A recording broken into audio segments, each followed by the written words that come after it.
if someone needs in, and I'll be happy to leave. Like, I will talk like this all day for a long time till I can get some peace. Yeah. Well, welcome, Gary. Alright, so we're live, everybody. It's Friday the 13th. Any crazy stuff happened today? I mean, Jason Voorhees, bitches.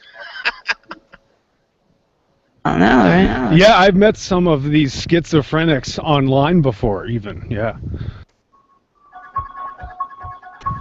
Yeah, they're called blue ballers, and they will kill you before they give up their blue balls. Let me tell you. Blue ball. Hey, hey, Continue. all right, stop with the Halloween music. You're killing Hold me, on, I got 30 seconds. Are we on a loop here? I feel like I just heard that like 2 times. Oh, It's funny. See the Doug.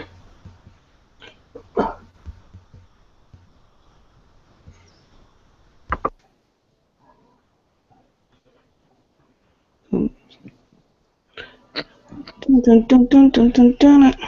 Yeah. I should have got Friday the 13th. That was Halloween. Fuck. Anyways, close so enough. right. Alright, so Hey, yeah. I was gonna say, I'm gonna put it out there. I'm gonna be brutally honest right now. Like I said, I've been trying to salvage my marriage with my wife, and she kind of turned me on to The Walking Dead. Oh, Anybody a fan of The Walking Dead? I know it's TV it's brutal. programming, but It's come on. brutal. I mean, if you get I liked into the first two characters, seasons. The yeah, first two seasons I really liked, and then Yeah. it just started getting more and more like just gory and more gorier and more gorier, and it's just like I can't do that. yeah, that's what I told my wife, and that's what I told her friends. I was like, it seems like every episode it's all about Yeah. brains, I'm coming for your blood. I get fucking bored. I get bored really easily, really quick. And she's like, no, you have to get into the characters. And then finally, when I disassociated myself from about the blood and the brains, the zombie movies and all that, and it's like, get Mhm. into the characters. Who do you want to project yourself to be? I mean, if it Yeah. would be me, it would be Daryl. Daryl is the shit. I'm just Yeah. saying. Yes. I Yes. love Daryl because he's like that crazy redneck white piece of white fucking trash piece of bullshit. But at the same time, he can be the most tenderness, loving, just person that you could ever meet. Hmm. Yeah, but I just found that also like the biggest problem in the movie is the people and not even the zombies. Oh yeah, that's what the whole It's fucked that up. yeah. I know. Well, I mean, Rose, think about the masses in America. Think about the masses on a United Nations level around globally, right? This is Right. what this is what we would have to go through if there was some kind of, awakening going on where everybody's infected. Yeah. And you're gonna have people want to take all your stuff away and take your food, take your shelter, take your wife, take whatever. Take your wife, take your life. Yeah, it's gonna get brutal. Yeah, it's fucked up, but you know what? Season 6. Yeah, you know what? The only thing that's managed to make me hold on to everything that I have right now, Rose, Hmm. our Heavenly Father and a lot of prayers in Jesus Christ, Yeshua. This is the only thing it's the only existence that has managed to make me hold on. And Hmm. I'm not promoting. Maybe I am, but I'm not telling anybody to believe in Jesus Christ. But I'm telling you, go within your hearts and profess with your mouth. And Yeah. yeah, you're not going to receive the answer as quick and lickety split quick as you want on a hot and fucking fresh silver platter. But Hmm. I'll tell you what, you stay vigilant, you stay consistent in your prayers, and they will be answered. That's all I can say. Hold on, I'm gonna show something real quick. What's up? Pause. Hold on.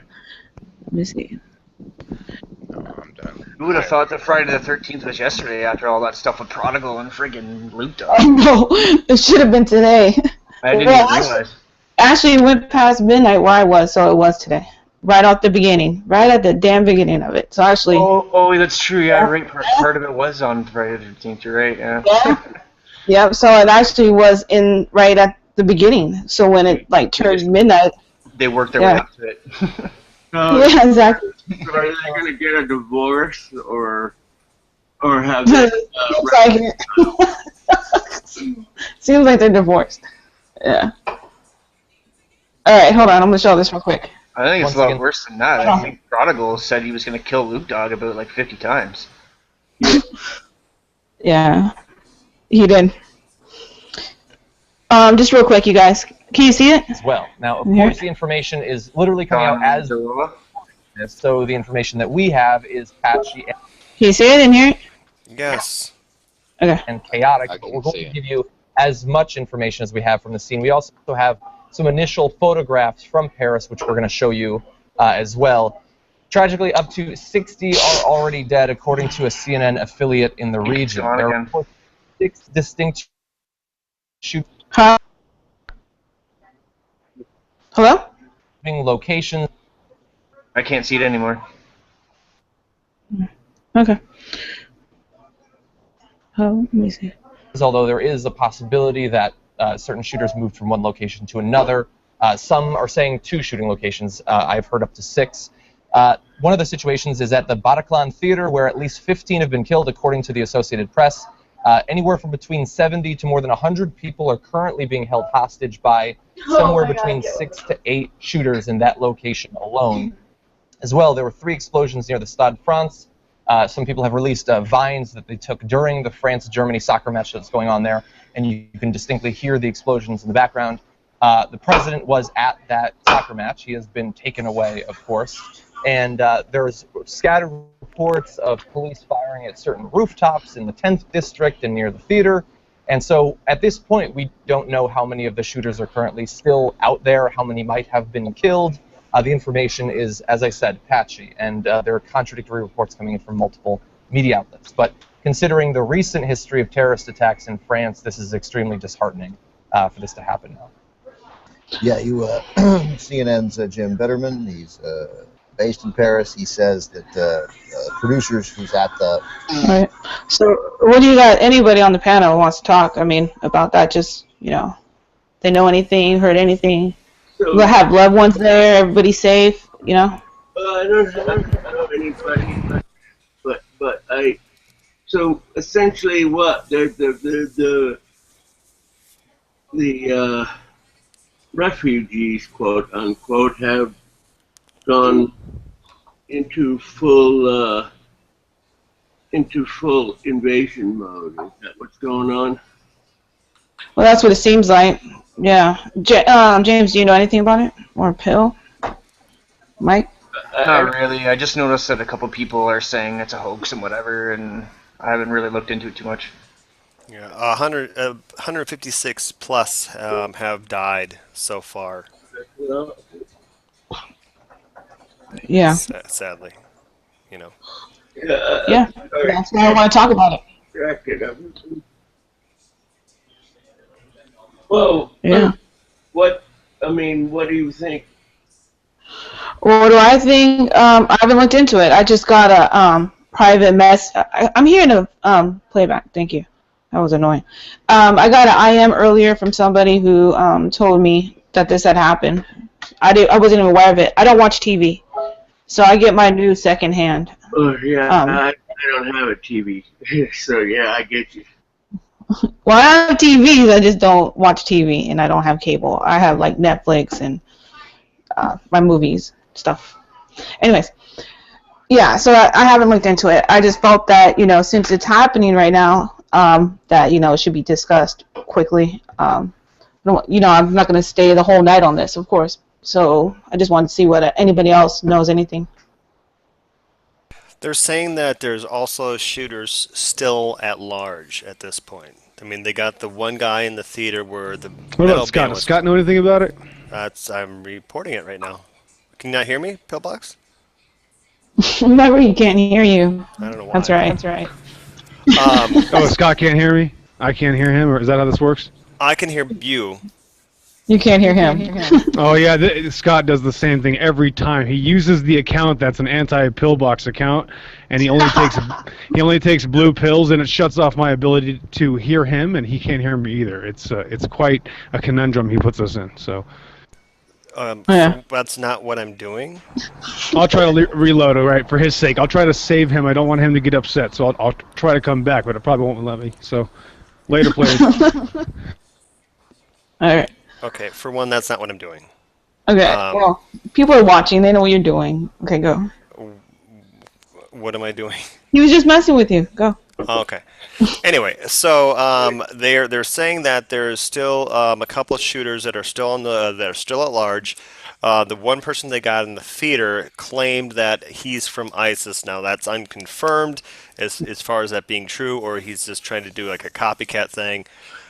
That's all we know so far. They're saying, according to CNN, I know it's the liberal media, whatever you want to call it, at least 153 people killed in gunfire and blasts, French officials have said, as of 1:18 a.m. Eastern Standard Time. That's the latest report we have right now. Anyone have a number of these people who have been resettled in the United States yet? No, there's no number as far as like anybody in the U.S. They're just giving a basic number of how many people have been killed. And can I ask you a question? Where did you get this information from? I'm just reading on CNN right now. Oh, okay. Okay, thanks. I want to make sure I know where you're getting this information from. Oh, absolutely. Okay. Yeah. Okay. And here's an article if you guys can see it. This is update 3, update 2. Facebook, what people are saying. I'm not going to read this stuff. I mean, you guys can pause the video and read if you want.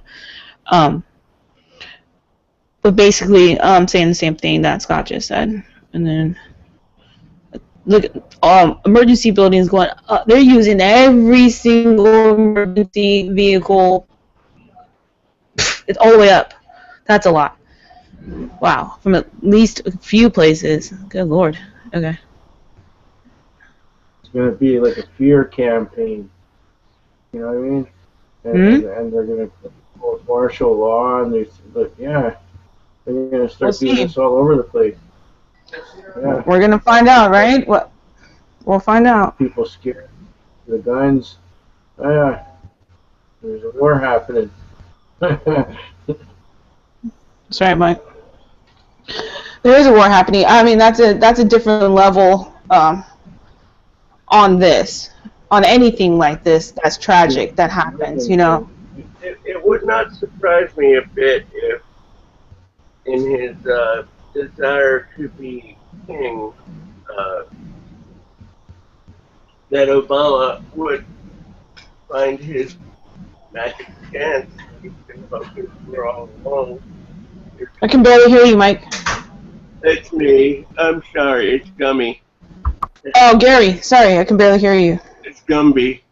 Oh, Gumby. Okay, sorry, I'm looking at the paper. I can't see who's talking right now. I'm not in there. It is Gary. Gary Gumby. Anyway. Oh, okay. Remember that Gary Gnu? No. Is that the news guy, Gary Gnu? With Yeah, the news? yeah, Yes, I remember. yeah. It's hilarious. Okay.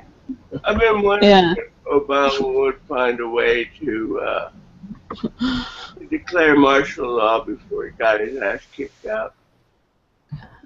Yeah. I mean, what president didn't go out with doing something that somebody didn't like? You know? Well, he doesn't go out if there's martial law. He stays. Oh, I know that. He'd stay. Yeah, he'll stay. I don't see that happening, though. I really do not see that happening. He'll get dragged the fuck up out of there. He's not staying, so, no. I'm with you. I'll drag him out of there. I don't have a problem. We'll all go in there and drag his ass out. by his feet. Mm-mm. You already got 8 years. There's no way we're giving you more than that for any reason. Obviously, you're not doing something. Why would we want to keep you? Yeah. But anyways, yeah. So, James or Ed, William, what's up, William? Damn, it's loud outside. Sorry. They party out here every Friday and Saturday. You know, I'm gonna log off just because if he can't hear me, then it's no point of me being here. But I just want to stop in. Pillbox isn't even here. Yeah, he'll come back in. Yeah. Though. You know, so I'll let that be. Just stopped in. So Okay. everyone have a good evening. Okay, cheers. You too, brother. All right. Good night. Bye. Good night. Fucking blue ballers always want to go to sleep early. Sorry. Rose, I mean, it sounds like, I don't know the guy. I've seen him on, a couple of your old podcasts. It sounds like, he just needs to have a heart-to-heart talk with Pillbox. Oh yeah, absolutely, absolutely. Yeah, I agree. That's not gonna happen. Yeah. Why not, though? It's just not gonna happen. There's too much animosity and sarcasm and. Yeah. I get you. It's like, oh, not gonna happen. Yeah. But that's what is needed though. So you're correct on that. Huh? Who needs that? Oh, positively godless Oh. and Pillbox need to have a heart to heart. Sorry, it's loud as fuck. Probably be better if it was like not live too, so they could actually just like talk and not have to worry about. Oh, what it couldn't be everybody live. else is. Yeah, There's no way that's gonna happen live. No way. No. Yeah. That's even more impossible than them even having a not live one. Yeah. Oh shit. I don't know. Positively godless. He's annoying, but I could deal with him. He's cool. What about me? That's not my problem. Whatever they have between them is not between me. But when he talks shit, it is. So then I have to get in there. So then I talk shit. So that's where that comes from. But it has nothing to do with Pillbox. All right. What about you, Ed? What do you mean? What about me? Well, I mean, probably the last time I was on your show, I started a bunch of shit, right? No, dude, that was over and done with that night. Yeah, I know. It wasn't even talked about afterwards, dude. So. Well, yeah, I was surprised by that. I was really surprised because I was waiting for the Google Plus post to come rolling out, but that's cool, And you're real as fuck though. People see that. When you put your heart out on your sleeve like you do, why would anybody want to attack you for doing that? Yeah. Right? Well, So. Yeah. What was the gist of what happened? Like without getting. No, we don't want to. We don't want to go back into it. No, believe me, please. No, I can tell you, James. No, we don't want to go back. No, I'm not gonna get back into it, dude. But I'll just say it was. Yeah, I know. That's what I was gonna do. I know. It was like more like it was a misunderstanding between a group of people that are friends, but then there's a splitting of the friends, and so sometimes people get suspicious. What side are you on? Are you with us or are you with them? Because if you're with them, you're not with us. Like that. It was just like that. It was just a misunderstanding, though. Yep. See, I know a lot of people, at least they're reasonable. They can see something and let it go. Instead of, like, these trolls that just keep going and going for no reason. It's redundant. It's crazy. Yeah, but let it go. Yeah, but then again, Rose, it's like, I hate to say in their defense, but I'm going to say it anyways. It's like it gives them something to get excited about, to live for. Well, how about life? Day, right? Yeah, and they're atheists. Yeah, but a lot of people are about drama too. I mean, you can't say they're all atheists, but the ones I know that are crazy and don't let shit go on here. Yeah. My personal how about this? All right. My personal experience with all this shit is the people who don't let the shit go are the atheists. I'm just saying. And I don't even know atheists in my real life. I go and have fun with my friends. I don't even know if they're atheists or not. We just hang out and have a good time and be friends. That's not brought up. But on here, it's constantly brought up, so I have no choice but to realize this. Okay? And so this is what I've seen. What does that tell you? But it tells me they need to believe in something else. They need to get their mind on something else, like helping people and getting outside and believing in doing something. No, Turn the computer off. No, what I mean, Rose, is beyond that, because I know people in the community that they fucking love me and I love them. I fucking love you, Ed. No, what I'm saying, Rose, I know people that will not profess with their mouth that believe in Jesus Christ and God, Well, that's Yahweh, sad. that Heavenly Father, whatever you want to call. They won't profess it from their mouth? No, what I'm saying what I'm saying is I'm friends with people that don't believe in our same way of beliefs. But when it boils for sure. Yeah, but when it boils down to it, they give me consistent love and respect, like as I am a child of God, like a brother and a sister. Well, I'm not saying that that's not possible, because, like I just said, I have people in my life. I have no idea. What I'm saying is a total possibility. Of course. I'm just saying my personal opinion from the people I've been introduced to. Just on a side note here, I think, because I was thinking about something you asked me there the other day, that how did we meet or something like that, and Ed was one of the first people that subbed to my channel, so maybe Ed was friends with you and then you saw my channel or something through him? Yeah. Like I'm just guessing, I don't know for sure. Could be. Me, you mean? Gary?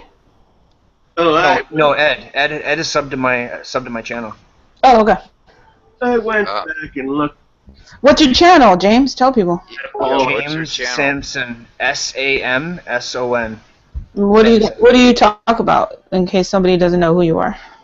I do like a little bit of Bible study and chemtrail videos, and I did a video explaining how the Earth is in the sphere with scriptures. And I have a few more other ideas out there, but I'm not really good with editing and stuff like that yet, so hopefully I can get better at it and put more stuff out. But I'm not very good at that either, but I went back and looked at that exchange we had.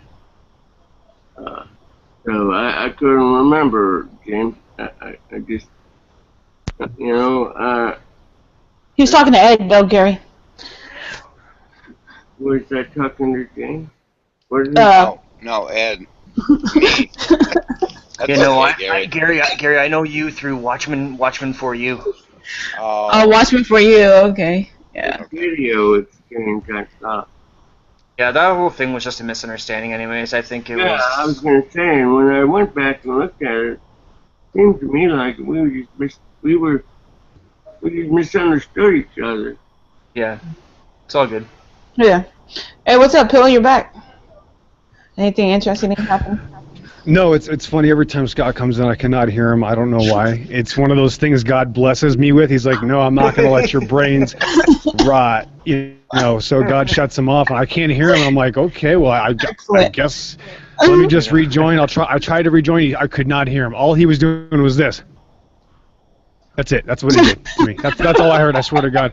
I swear to God.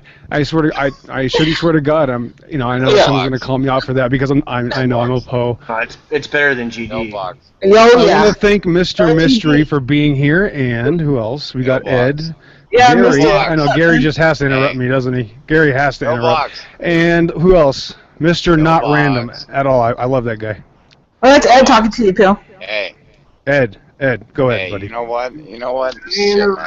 When Pillbox, when you first came on the scene on Rose Patton's Hangout, I'm like, what a chauvinistic, fucking one-sided Christian Bible bashing asshole, but you know, Whoa. well, I'm Damn. just saying. I'm just saying what I first initially thought that you were, but you're so much more than that. You. And just think about what the atheists first think when they meet me. That's a Christian. Yeah. So you know what I mean for Oh the my ones. Yeah, I mean, so then again, that being said, because we're not tied into religious dogma, we're not Mhm. tied into religious paradigms or angles or prisms. You know, Mhm. I mean, we're stepping outside the religious paradigms, or we're not calling ourselves Christians, and we're not calling ourselves Catholics, we're not calling ourselves, you know, whatever, whatever. Oh, Southern Baptists, you know, we're not calling ourselves this and that. We're just calling ourselves brothers and sisters believing in Christ as the way, the life, the truth. And we're going home through Jesus Christ. You know, and it's that simple, right? So, Mhm. I mean, yeah, you can associate a label to that going, well, you're Jesus freaks. No, we're not Jesus freaks because we're not trying to push it on you. And I understand. That's why I love it about you, Pillbox, because it's like you kind of come guns a blazing, but when you actually like consistently are on a hangout, you can actually like, you know, in my opinion, I may be wrong, but you can lower your walls. You can kind of come down, and you can take somebody new coming into the community that doesn't know his ass from a hole in the wall, and reinforce the positivity to Mhm. make that person or that female male stronger to Mhm. do more research to look in the corruption. That's What's so going true. on? That's So what I true. love about you, Pillbox, because I didn't see that in the beginning. All I saw was bam, bam, bam. You know, God and Jesus is the way, and you fucking atheists, and you're all fucking piece of shits, and blah, blah, blah, blah. And I was like, fucking Pillbox, he seems like a good man, but he comes out guns a-blazing. I'm like, you gotta calm the fuck down, brother. No, But that's how now, you get. That's how you get people to listen, because a lot of people, yeah. they don't want to hear. Oh well, you know, you just have to look into it. People aren't going to listen to that. They're not. I mean, you need to be strong in what you believe. But let me just say this, Rose. As soon as I start saying stuff like that, Ed, let me know. I know you're exaggerating, but it's all good. Oh, I'm yeah. actually pretty cordial. I just get loud. Yeah, That's all. I It's just I'm loud. not It's just volume. It's just I'm not volume. cordial. Yeah, it's just volume. Listen, guys, it's just volume, and it sounds like I'm saying it much worse than I am because I'm Yeah. saying it. You can hear me, Yeah. and you know I got to get the point across somehow because everybody just likes to interrupt on G+. That's what everybody does well is interrupt. So. Yeah. Sure. Yeah, I mean that. I'm just on. Thanks, I'm Mike. just trying to. Yeah, I'm just trying to express my love to you, man. Like I appreciate what you're doing, and I think through the amount of time now that I've seen out of you. I mean, as far as what little bit of time I've been around, you're just. I don't know. You're kind of changing your tactics a little bit. It's like you're being a little less, you know, maybe not Abrasive? guns a-blazing in your face, but you're still speaking the truth. All right, we're gonna have love for a pillbox in about another 10 minutes. Hold on. Here we go. Hold on. Okay, this is cloning. Okay. Now, all of them do not look the same. Okay, they don't. I don't agree with a couple of them in there. I'm not gonna tell you which ones. You make your own decision which ones, but maybe you agree with all of them. I don't know. But anyways, here we go. I'm not gonna do the music though. All right. I see it. See it. Okay. Hold on. I see Jack Black, and Go back. I see Jack Black now. Okay. Hold on. Okay. So you see it then. Okay. Hold on. Shit. Okay. Here we go. Right here. This is Eddie Murphy. Whoa. Fuck. No, it's Jack Black and Paul Revere. Oh man. Was it? No, I see Eddie Murphy. I see Eddie Murphy now. Roger that. Okay. All right. Thank you. Unknown. 1890s, and then Eddie Murphy. Okay. Now. Okay. It's stretching, but you know. Okay. There, I see Eddie Murphy there. Yeah. Okay. So Then the next one, Civil War era and Matthew McConaughey, right? That's kind of still stretching, but okay.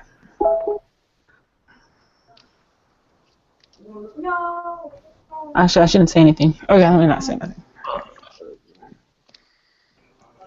Nice, got black and over here.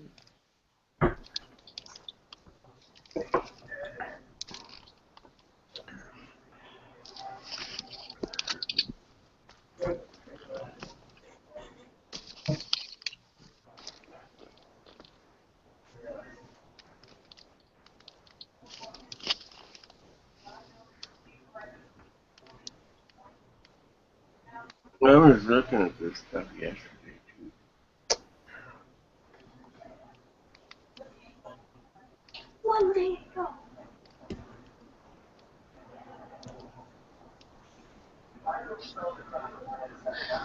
What do you guys think about? Come on, now this one. What do you think about that?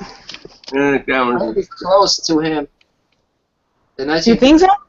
Yeah, Dude, now, not really close. you think so? Okay, look at this dude. He's looking. That dude did look like him though. I mean, that was like pretty. Like, this guy. Even the hair, dude, and this part right here, the nose, the mouth, the eyes, even the eyebrow. Look at that. It only goes that far. I don't know. Weird. Yeah, it does. That'd be pretty interesting. Say, Dean Raphael is Leo Tisaxi. Holy shit.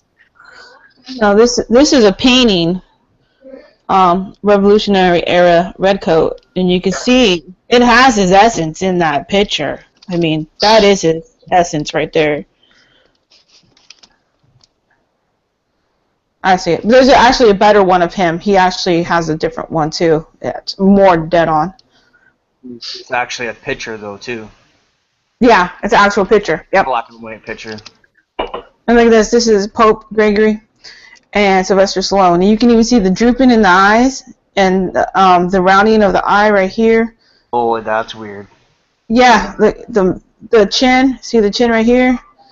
The lips, same. You know, wonder Dude. goes, Adrian! Yeah, but tell me that doesn't look like. Oh, wow. Yeah. And then look at this one.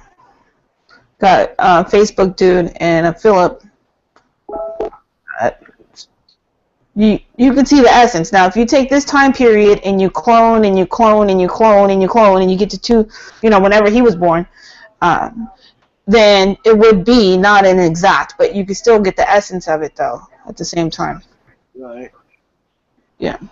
I gotta get some more water. I'll be back. Okay. This one, you can see the essence again. The same, the face. Eyes, nose, mouth, jaw, hair. That confidence, like, you can just see it.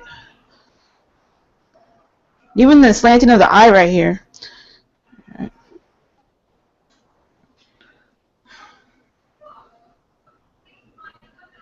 Well, I never seen this one. Whoa. Patton, George Patton. No way, not you. Ah, damn it. That's stretching. General? Yeah, General Patton. That was funny. Yeah, they're bound to make a mistake though. They're gonna be bound to make a mistake. It's okay. No relation. God. Fuck. This one's bullshit. They have a very similar attitude, though. Yeah. And then you got this dude.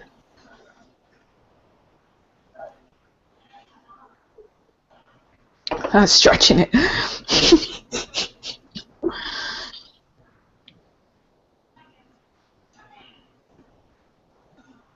Yeah, they're going out of control with this one. I don't see that right there. And that one's. No. Now this one. Yes. Sir David Wilkie and Rupert Grint. Tell me that's not the same essence. Even the mouth, the nose, the eyes, the hair. Look, even the way the hair is like that. You know? Dude, this one's creepy. That one's creepy. Even the same shading they have on that side of his face. Whoa, I didn't even see that. Okay. See how the dark is on this side of the face like that? And then look, the dark is on this side of the face as well. Kind of like what we saw with the Jack Black and Paul Revere when he has his hand up to his chin in the same manner. And so they'll take pictures reflecting them.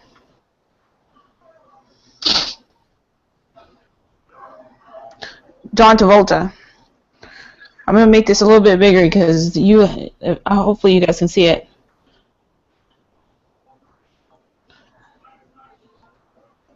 What do you guys think about that? Well, similar. I don't know if it's exactly the same, but it looks similar. The mouth, right? Fuck. Okay.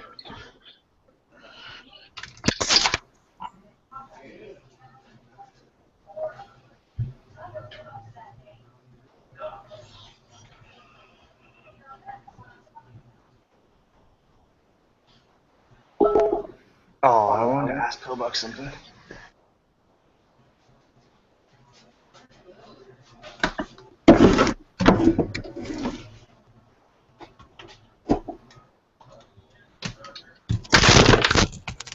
Oh.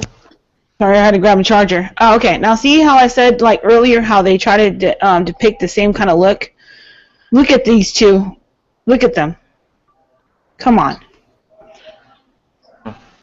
That's creepy. What do you think? Who's the other guy supposed to be? They don't know. Somebody from the 1800s. Or they don't want it to, or it's not, it's been scrubbed. We don't know his name. Hmm.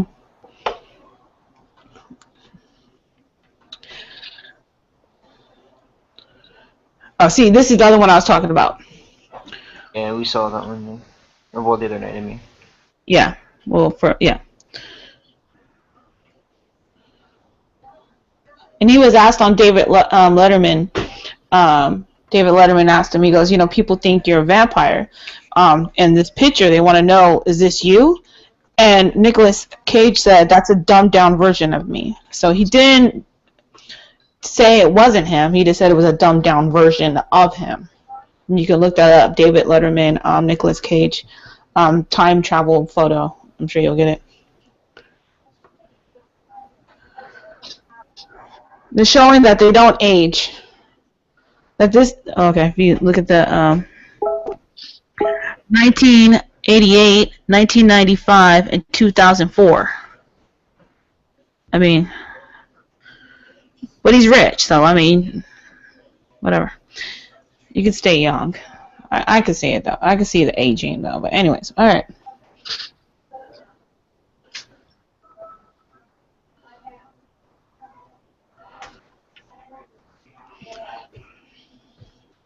Weird stuff. Okay, so do you believe in time travel or what? What do you guys think? Probably. Or maybe we could coming back or something. The what? Your mic's a little messed up. I can't make out what you said. I was saying replication. Coming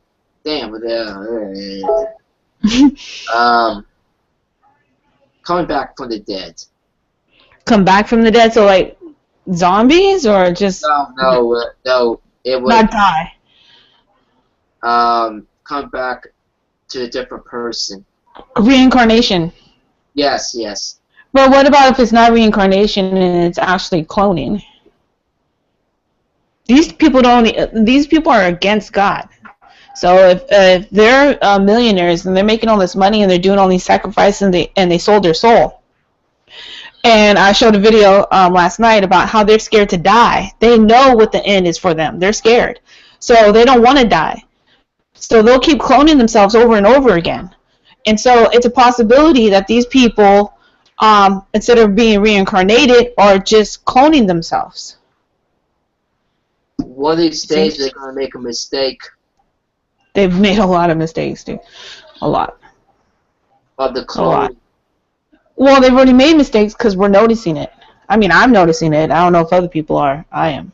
And I know a lot other people not in here. I don't know what you guys think, but obviously in the world, people are knowing about it. They're making videos about it. They're putting this shit together. So they're making mistakes. Otherwise, we wouldn't know about it, right? Right. Yeah, well, also, I don't know, have a problem with the clone having a soul.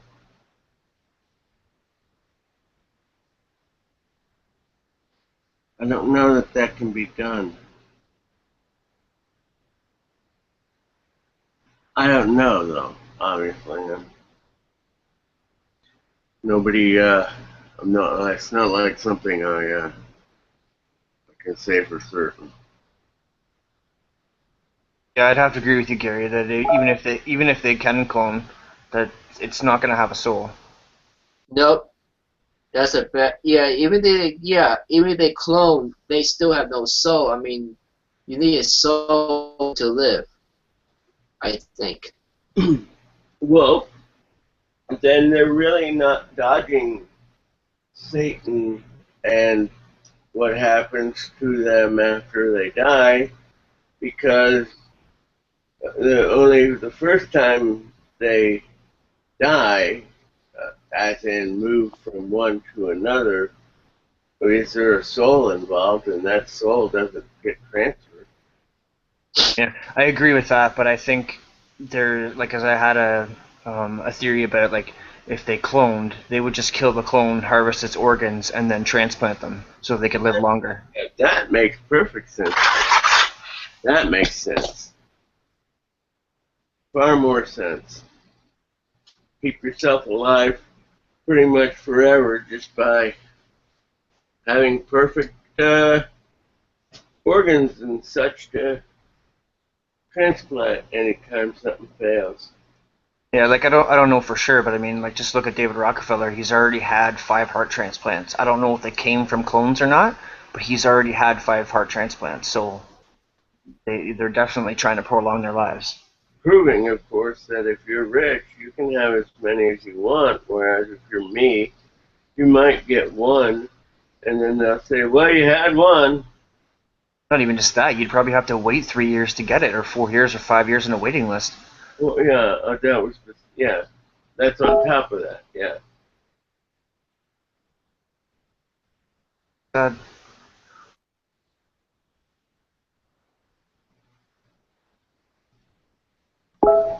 Holy caramba, my teeth hurt. Wait, it can't be my teeth. I don't have any. So they doped you up pretty good, or what? Yeah. It's pretty wore off now. I have to just keep taking meds again. Would they give you T3s or perks? Oh, for perks. X? Percodans. Yeah, but a tech is like a 5. There's 5s, 10s, 20s, 40s, 80s. Oh, look at the bottle again. If just take one and look at it, if it's a 5, it'll say TEC on it, tech. Well, I used to know all this stuff, but I don't. Well, I don't do them either. I just know from my past. Well, good. I'm not saying anything about anybody. 10. There's 10. Oh. Cool. 10, 325. 3:25 what? In the morning? No, it's 10, 10 oxycodone with 325 acetaminophen. What is that? Percodan. Oh. Damn. I don't touch that stuff. Well, you would if you had your teeth ripped out. You just muted me. I'm gonna fucking hurt you, mister. Mr. Not Random enough. I know who he is. Mister, be nice.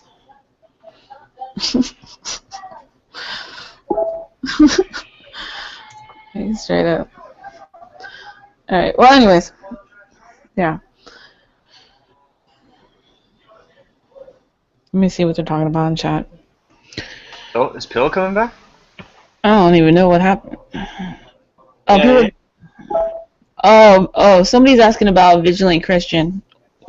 Vigilant Christian, I think he started off in a good place, and that dude has lost his mind.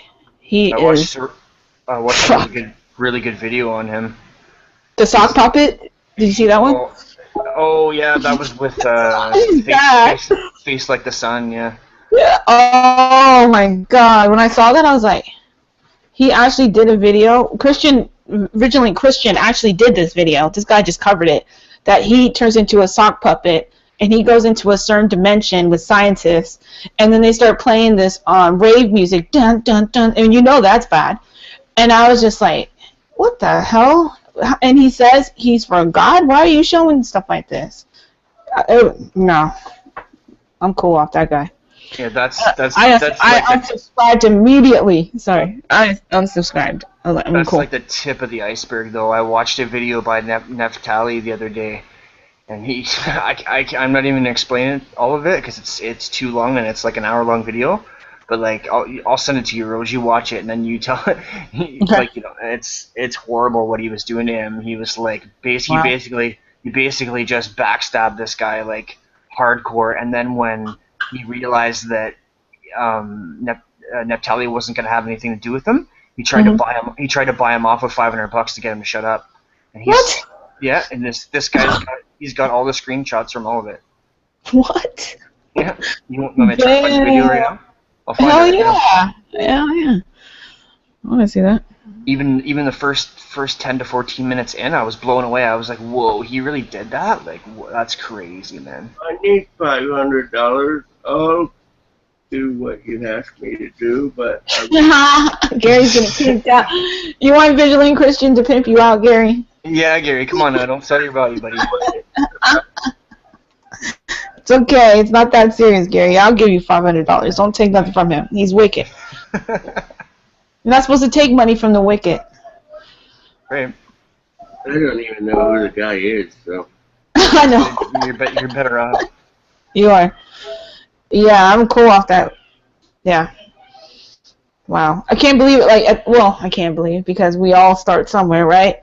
But you know, I was grown. Anyways. It's well, you just don't know who to trust. Basically, you don't know who to trust. Be careful who you follow and what you believe.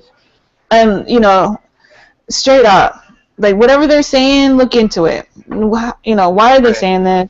You know, look into it. Don't just blindly follow people. Right. And they're, you know, what they say. That's insane. That is crazy. I've done it, so I know from experience. You don't want to do that. And that's the problem with his channel is that he's got like 250,000 people that are all following him. They're all following him. They're not following Christ. They're following him and what he says. Yes. And if anybody goes against what he says, they all attack you. Bomb the channel, and like it's just craziness. And how is that of God? Yes, I mean, not everybody. No, definitely not. I mean, I personally, what information I put out there, look into it. Don't believe anything I say. I don't want you to. Because people need to get motivated to, like, they want simple answers, and they don't want to do their own research. So they look to other people to give them. You can't. It doesn't work like that. You have a path, and I can't walk you down that path and hold people's hands, dude. Nobody held my hand down the path. I did that shit alone. You gotta do that. You gotta do that alone. But anyways, yeah, be careful. He has a lot of followers, and I'm questioning him. Like I said, I unsubscribed. No.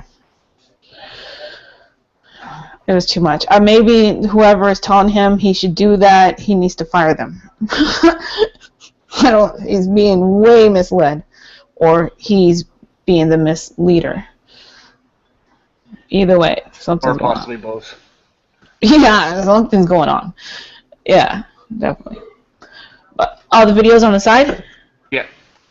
Oh, you didn't tell me, James. I'm just talking and talking, waiting. Oh, well, I don't like to cut people off, so I just... You have to in here. That's how we roll. You don't...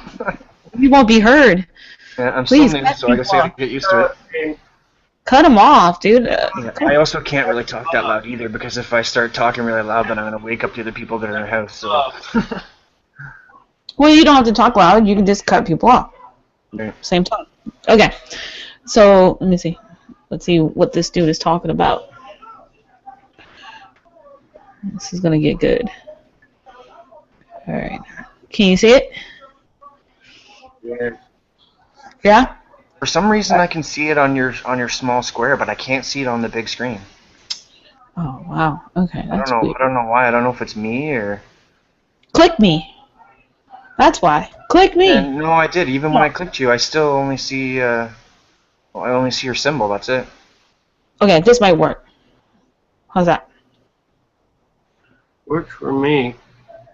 Okay. Yeah, I'm not really familiar with Hangouts that great yet, so I don't know if it's something that I'm... Alright. We see a man called Ahab. And Ahab spake unto Naboth, saying, Give me thy vineyard. Oh, see, I'm already subscribed to this dude. Oh, there you go. Yep. Okay, good. Let's see what he has to That I say. may have it for a garden of herbs, because it is near. Wait, this is an hour. How far do I go? Where's it good? The first 14 minutes is good. He kind of sets it up. He sets it up with a couple scriptures, so he might like talk about that scripture for a couple minutes, but then he goes right into... He's using it as a precedent to show what Mario is doing. I could do scripture. Okay, let's do it. Unto my house. And I will give thee for it a better vineyard than it. Or if it seem good to thee, I will give thee the worth of it in money. Ahab was a very, very manipulative man. Him and Jezebel. You got to read about him. Manipulative men. This past week, I made a short little video clip with Shemitah video. And by the way, I know some of you are upset about the Shemitah.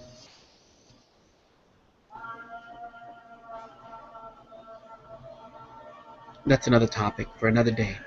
But in it, I said that I do not endorse the vigilant Christian Mario. I got a lot of flack for that. And as a response, he made a video crying about it, which I honestly just had to chuckle at. And he made 2 additional videos as well. And you have to wonder and ask yourself, what can make a man get on camera and cry about him making money? One has to ask themselves, if totally all he said was that he doesn't endorse him, what can cause him to then go off on 3 videos and claim that I'm being deceived by wolves who are causing division and that we have a fallout and that he doesn't know why? All of that are lies, and all of that are deception. And don't be fooled by his tears, because as we're going to see here, and Naboth said to Ahab, the Lord forbid me that I should give inheritance of my fathers unto thee. You see, Ahab was asking of Naboth something that he just could not do. And Naboth said, hey man, no. So what did Ahab do? And Ahab came into his house heavy and displeased because of the word which Naboth the Jezreelite had spoken to him. For he had said, I will not give the inheritance of my fathers. And he laid him down upon his bed and turned away his face, and he would eat no bread.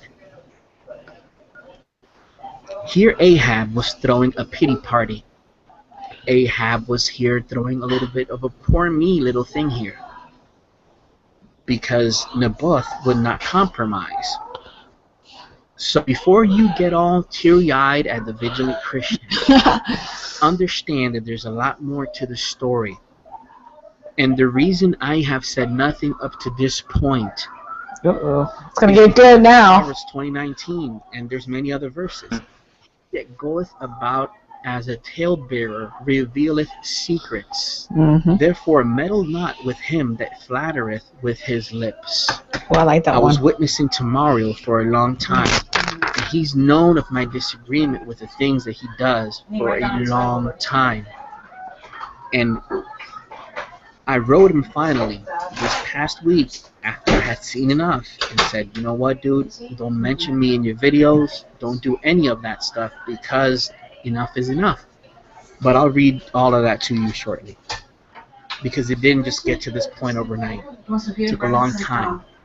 When I made the video, you can see the comments. Everyone's asking me, what did he do? What did he do? What did he do? Well, you're not supposed to tell that stuff if you're witnessing to a person in private. You're supposed to take it step by step. I was witnessing to him as a brother. What am I supposed to now do? Just blast him in public? No, I don't do that stuff. But in Proverbs 18:7-8, a fool's mouth is his destruction, and his lips are the snare of his soul. The words of a talebearer are as wounds, and they go down into the innermost parts of the belly. I am left to no choice but to make this video clarifying things for you. Why no choice? Not because I don't have a thick skin. I can care less what anybody says about me. I don't say that pridefully, but it's simply the way I was brought up. I was brought up in Puerto Rico. I was brought up in places where, you know, you have to handle yourself as a man. It is what it is. I have a thick skin. And you can say what you got to say about me, I don't care. But the problem is because sending people my way. The division that's created. So let's take a moment here and just read his comments. I have said not one public bad thing about Mario, and he really didn't, and he really didn't, and he really didn't, and he really didn't, and he really didn't, and but I'll tell you what he would have said. He would have said about money that it's wrong for me to be. I will tell you what he would have said. Oh yeah. What? What the hell? No. I don't even think I caught that the first time. Yeah, but I'm gonna tell you what he would have said. Is he? So fast. Yeah, he's insane. Yeah, I'm a good listener. Okay. It's about to get good. On YouTube. What do you call this? Take a moment here, man. Honestly, what do you call no longer working with me? I'm gonna reach out to you so that we can work in harmony on my channel. I'm gonna email you and go. I'm sorry. See you all later. Show. Gary. All right, Gary. Bye, Gary. I'm gonna end it right when Vigilant stops talking right here because this is hilarious. But as soon as he's done, we're gonna end this part. Turn to me. Okay. Guess what? You're not gonna come. What's that? Division. I am now getting an inundation of about 20 to 30 emails easily per few hours of people who I care about who are now asking me, why did I hurt Mario? Of some that I've never even heard about in my entire life. It doesn't stop. Even as I'm talking to you, my inbox continues to get flooded and flooded and flooded. It's now reaching to my website. I don't have time to answer everyone in a single email. So this is why I'm going to do it in this video format. But it's not because I'm hurt by anything he said. You have to understand that what he did was damage control. He is the one who talked about my disagreement with him on money, not me. He is the one who showed a private email, not me. He is the one who said that I'm letting the devil use me, not me. From me up to this point, have you heard me say anything negative about him in public? And he right really here. didn't. You haven't. And he really didn't. There's a reason why this grown man, acting very effeminate, quite frankly, went on a video to cry. That is because he thought that I was simply going to come out and destroy him about the money part. But I had said nothing. But now that he's out there saying things, I have to clarify it. For me, not because I want to defend myself. I know that some will say you have to ignore and move on, and I agree. After this, I am. Right on. For the hundreds of people that I'm getting writing in every single hour, Damn. I have to address it. Yeah. I have to now address it. So, we will. Wow, dude. That's crazy, dude. Wow. These YouTubers are, wow. When I first met Mario, let's just begin with it. When I first met Mario, it was about 2011, 2012. I'm not good with dates, but I can tell you that the way I met him is because he was making videos on YouTube. He was this humble little kid who was trying to do his part, and that was great. Okay, he would download some of the videos that I would make for the glory of Jesus Christ, and he would post them on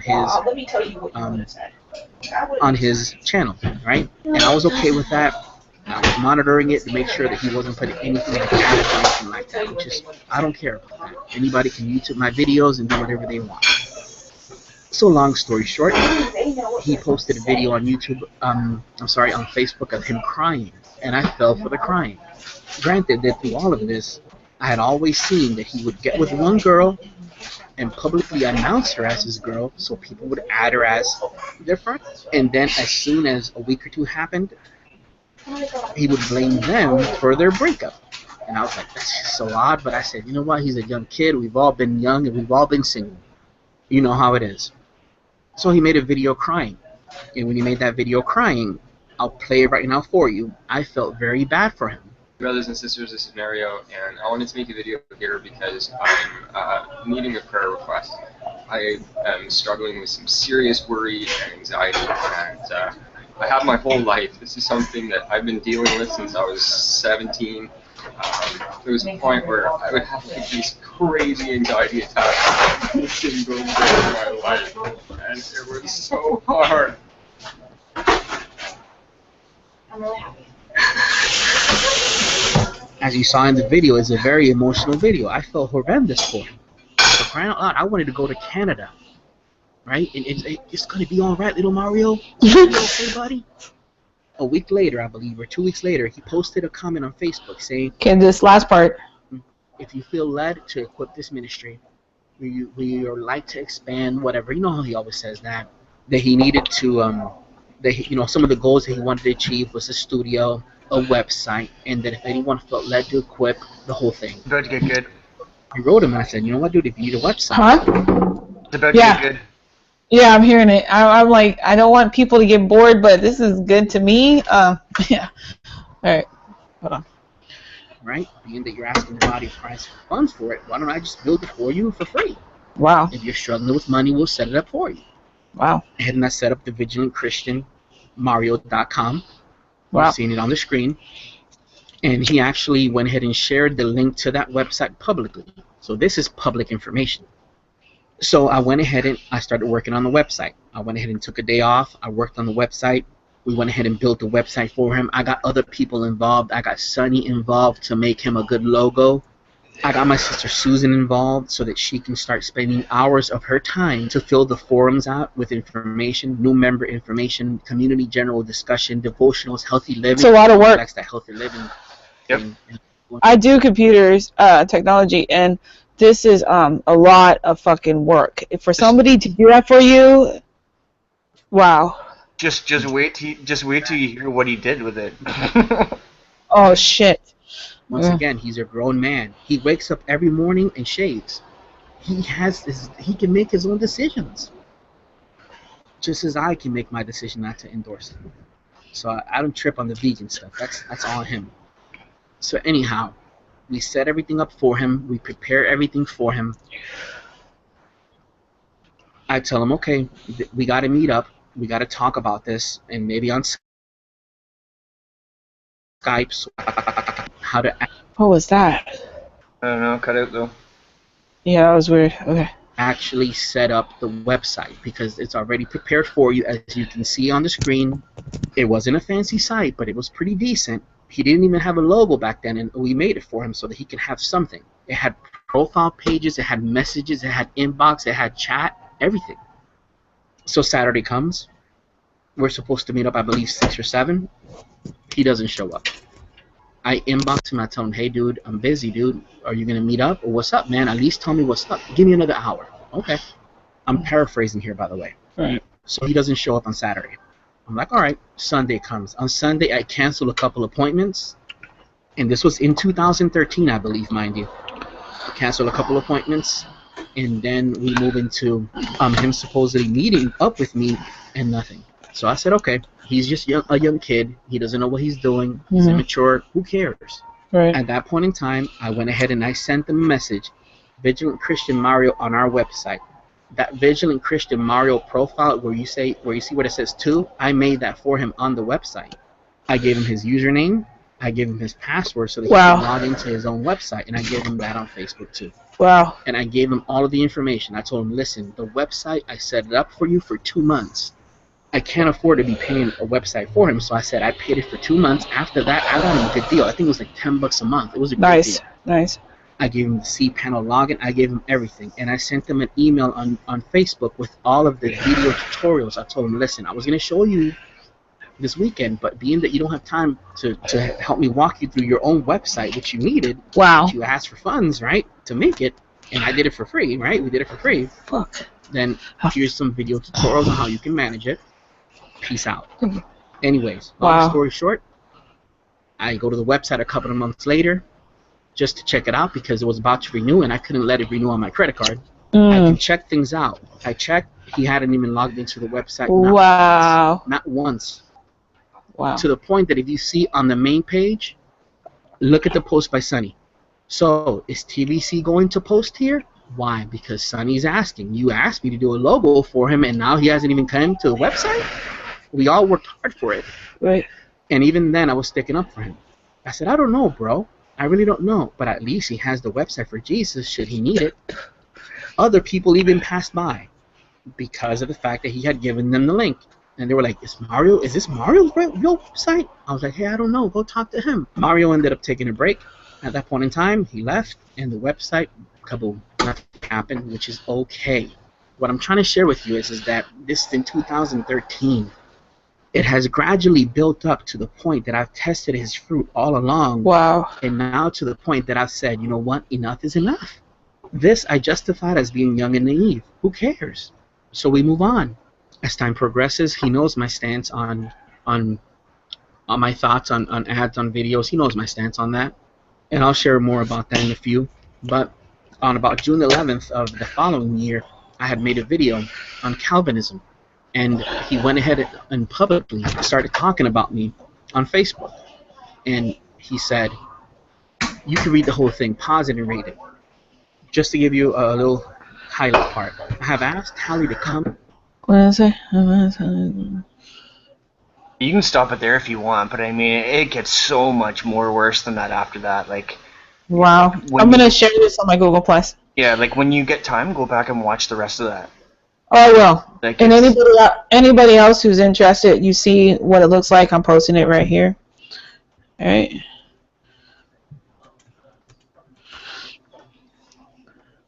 You know what I mean, though? Like, the guy didn't even log into the website once.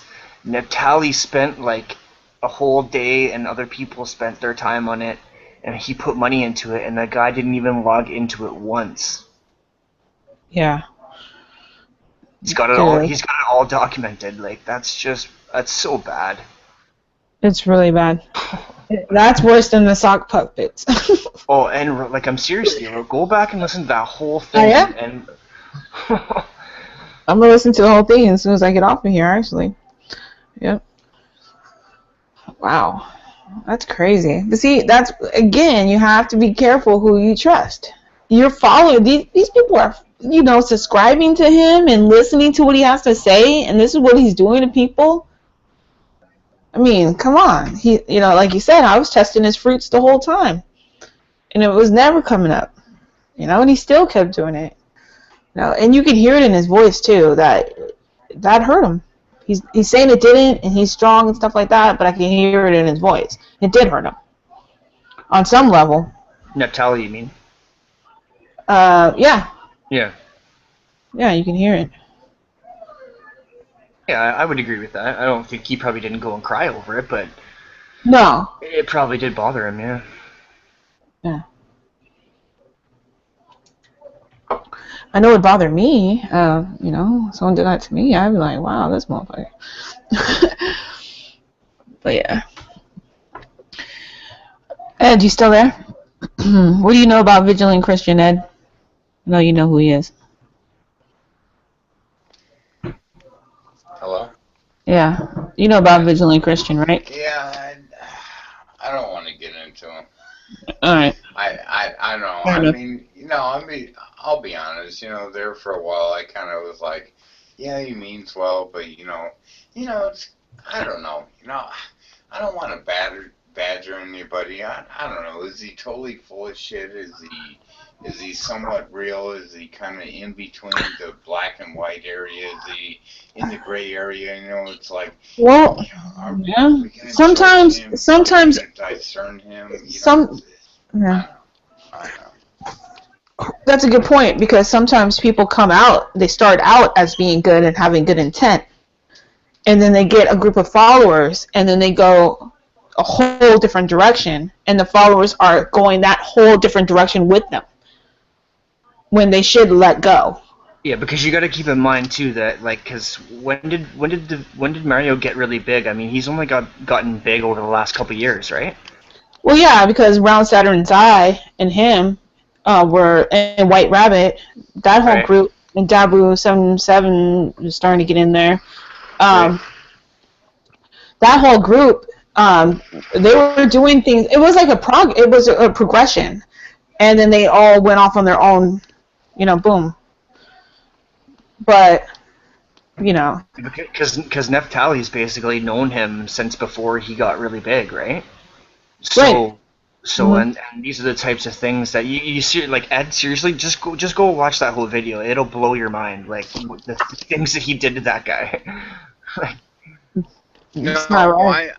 To be honest with you, I've been around long enough. It's just, I don't want to feed into that fucking, in my opinion, don't take it wrong. I mean, if you do, you're going to do. It's free will to every brother and sister out there.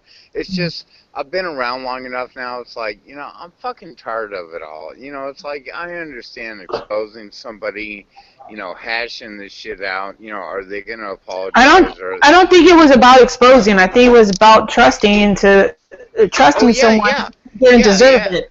Kind of like my post I made today. They're not a fool for trusting them. They just, that person didn't even deserve the trust in the first place. And I mean, that being said, it's all a life learning. Yeah. It's all a life learning experiment, right? Or whatever you want to call it. Progression. Well, we all have our clicks. We all have our clicks on YouTube and Google Plus, and we've all had betrayal on there, except for the newbies, of course. But you're gonna have betrayal. You're gonna have people who are fake as fuck. Luckily, me, I've seen through all of them. I haven't had that problem, but I know personal friends of mine that I would consider, my peeps, that have, like they really did put a lot into it where I didn't, because I already knew. And I'm not saying that in a prideful way. I'm just saying I didn't fall into the trap. I saw the trap. It was a trap. I agree with you, Ed. The thing is, though, is that this guy is teaching thousands and thousands of little kids, basically 13 and 14-year-olds. You know what I mean? He's teaching them, stuff about the Bible, and he's using a corrupt Bible for one. Yeah, I know. And so that's where I come from. I agree with you, not rehash and make fun of the guy and put him down and stuff like that. 'Cause I pray for him. I don't pray for him all the time. Yeah, but I do pray for him. Yes, there you go, brother. I mean, and it's so hard for me. I'm fucking 42 years old, and I'm still learning this shit every day. I'm like, no matter how much I want to bastardize somebody, no matter how many foul names I want to call, a woman a cunt, or I want to call a man a total fucking piece of shit asshole, I hope you burn. And I wish the worst for you, but at the same time I have to go, no, you're judging them with your man-made heart. You need to discern with your spiritual concernment, your discernment. You know what I mean? It's there's a different level, and it's like we're we all have free will, and we have to respect that. You know, even though the most vile piece of shit that you come across in your life, you have to just kind of, I hate to say it, but you have to let down your guard. And it's not to say that, yeah, let them come into my house and rape my wife and fuck my kids over and ruin their lives. No, I will defend my household. I will fucking kill you in a heartbeat without thinking about it. And then I'm going to think about what I'm going to tell the detectives and the cops before they come to the scene. You know, I'm not saying that. I'm not saying totally turn the other cheek. But there's a difference between judgment and discernment, right, Russ? Yeah, absolutely. Yep. I don't know. Like I said, I've been around long enough. You know, I've seen people bash Vigilant Christian. I've seen people bash Enter the Stars, Casey. You know, there's some other ones out there that have been around for a while that are, you know, pro Christian network channels that promote New World Order and Satanism and Luciferianism, and they're consistent, and I respect that. But at the same time, it's like, you know, in my opinion, again, I could be wrong, but it feels like they're kind of circle jerking people. It's like, well, they are. It's just one huge one. Yeah, and it's like, you know, it is. Like, you know, yeah, and absolutely. Yeah, and I'm not going to be a part of that. So yeah, exactly. Absolutely. Yeah. It's disgusting. I mean, what can we do about it? I mean, yeah. Don't be a part of it. That's what you do about it. Don't be a part of it, and realize that this is happening. And like James pointed out, that, you know, look, this video is out there for you guys to see. That this guy is not on his up and up. All right, it's just not, people are not looking. So they need us to point it out. I guess I don't fucking know. What's up with you, Phil? I was just thinking about how unfortunate it is that I have to look at a picture of, I guess, a supposed Christian, right? This Paul Walker guy. You know, but right here it says straight out of the windshield. I mean, you know, that guy was somebody's brother, somebody's son, maybe a father. You know, the guy was a real human being, but this is how people portray you if you go out like that. You know. Yep. Paul Walker, huh? What made you think of that? Unicorn Isn't symbol. this picture that you can't see this unicorn? Unicorn dude? Oh yeah, he's been. Yeah. Yeah, that's right. He's there. I forgot. Hey, what's up, Unicorn? Hello. Why are you so quiet? You're creeping me out now. You've been there for like an hour and a half. No, I just got home from work. I was making tea and just kind of settling in. Oh, okay. So, what you heard? Did you hear any of this? Yeah, I've been listening. From when I got in. Cool. And where was that at? What were we talking about at the time? When I first came in, you guys were going through images of people that look alike. And yeah, cloning. To the Vigilant Christian stuff. Mm-hmm. And what do you think about any of that? Sorry. Anyone, whatever. What's your thoughts? I mean, while you were listening, like, what were you thinking? I got nothing against him. He can do his thing if he wants. I think some of his ideas are a bit crazy, but everyone has the right to say what they want. And he's Canadian, so whatever. God bless. God bless he's Canadian, or God bless? No, I think he was. What do you mean? God bless for free will, whether you want to say something. Yeah, exactly.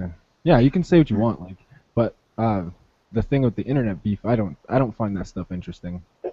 If people want to beef, private, you know, like. It wasn't beef though. If you really listen to it, it was actually some bad fruit that was just happening. It wasn't like, I'm gonna start shit with you and I'm gonna start shit with you. It was like, I'm trying to help you. Why did he just bring that up? Why did he even bring it up? Who? Unicorna? They were just watching a video. Oh, yeah. Internet beef. Oh, is this about last night or something? No, Vigilant Christian. Oh, you weren't in here a minute ago, Pill. Okay, yeah, I left. I just hope it wasn't about the other thing. I don't know what you're talking about. Good, never mind. That didn't happen. See you later. I probably wasn't around on Hannah, I guess. Yeah. Oops, I'm just gonna be quiet. Never mind. We all jumped the gun, Pillbox. It's cool. No, nothing happened. Nothing to see here, guys. Move No, along. I know. I didn't hear anything. Exactly. Love you, man. But anyways, yeah, but unicorn. That was more of just bad fruit. It wasn't beef. I wouldn't call that beef. Okay, fair enough. No. The other dude wasn't beefing. He was just trying to help. Another guy was just trying to play him. While the other guy was really trying to help. It was not beef. That's just called you're a fucking slacker. You know? Yeah. Yeah, so go ahead, Jay. Why is it Luke Dog in here? I don't know. You should ask him. Okay, well, you didn't ban him, right? No. I didn't ban him. Good. What's going on, James? Hey, Bill, not too much. I don't know, I kind of wanted to say something about, you remember when you were talking to Outbound and John Mayer or whatever the other day? And wasn't that great? Yeah. Yeah, it was pretty funny. But he was like telling you, oh, you're not a scientist because you didn't go to a classroom or something like that. Which one, Outbound or John May said that? Outbound was saying it to him. Oh fuck. But then I started to think about it. I'm like, okay, well, first off, I would ask Outbound. I would be like, okay, so do you believe, or no, sorry, do you base what you know on Darwin, like on Darwin's evolutionary thing and this and that and whatever, right? And then if he says yes to that, then I was going to say, okay, so how many scientific degrees did Darwin have? Which he didn't have any. He had 0. Right. He wouldn't pick Darwin. He would pick somebody like Richard Dawkins or Leonard Nimoy, knowing him. Yeah. Right. Yeah. So the trap would be to try to get him to say Darwin, and then if he did say Darwin, you would say, okay, so you're telling Pillbox that he can't make scientific observations from looking at animals, but yet every single thing that you know is based on Darwin going and looking at birds. Right. No Exactly. scientific degree whatsoever. Yeah, you're talking about the dumbest people you could ever imagine. The people that we base all of our science off of science books with animals in them, but we can't study animals. That's how stupid they are. Yes. No, it has to be in a classroom now. It's all classroom. That's a great point. No, that's what my point is, guys. You got to realize, you got to learn. Like, there's a point where you're like, oh, okay, it's one of those. So you're gonna have to just kind of like move on because that person can't be helped. It's like a zombie trying to kill you. You're not gonna hand the zombie a cupcake. You can't help that type of person that's that stupid. You know what I mean? You just got to move on. We can't cast pearls before swine, and we have to take it how it is sometimes. And it's just like, hey, I can't talk to you anymore. I'm sorry. I know that, you keep bringing up things that you think are important, but they're not. There's a lot of delusional criminal minds out there. Yeah. I wanted to say it to him at the time but yeah, like you're right. It probably wouldn't have made a difference because they're in friggin' Oh yeah, there's always an excuse for the naturalist. I mean, the naturalist of the modern era. There's always some grand excuse of, well, we don't know enough now, or this scientist says that, but as soon as I quote anybody, I'm accused of quote mining. So there's always a cowardly escape. It doesn't matter what. I can tell you right now how Stephen Jay Gould admitted there's no, transitional fossils ever found anywhere, and then you're going to accuse me of quote mining. I mean, you'll never see a creationist or some truther saying quote mine. Only the dumbest people you could ever imagine. I heard that on Evan's little broadcast there the other day too. What was that guy's name? Joe and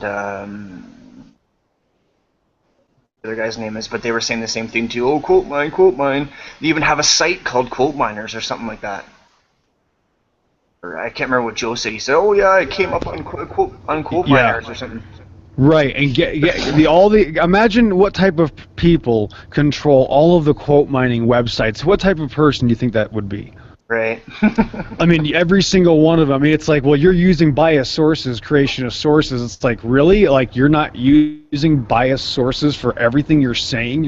They're usually using a government-instituted source, which shows how stupid they are. Then it's being backed by, happenstances or presupposition, or if this is that, if there's 1,000 ifs, then we're right. You know what I mean? It's like you consider these legitimate sources, but, I can't even quote these sources unless they agree with you. If they don't agree with you, they're wrong. See, the scientists are wrong. The evolutionists, the average, G+ user, James, knows more than the scientists. Right. See, they'll say it's scientists, then once the scientist says something against them, well, now the scientist's wrong, and now the G+ armchair elitist in front of you is the expert.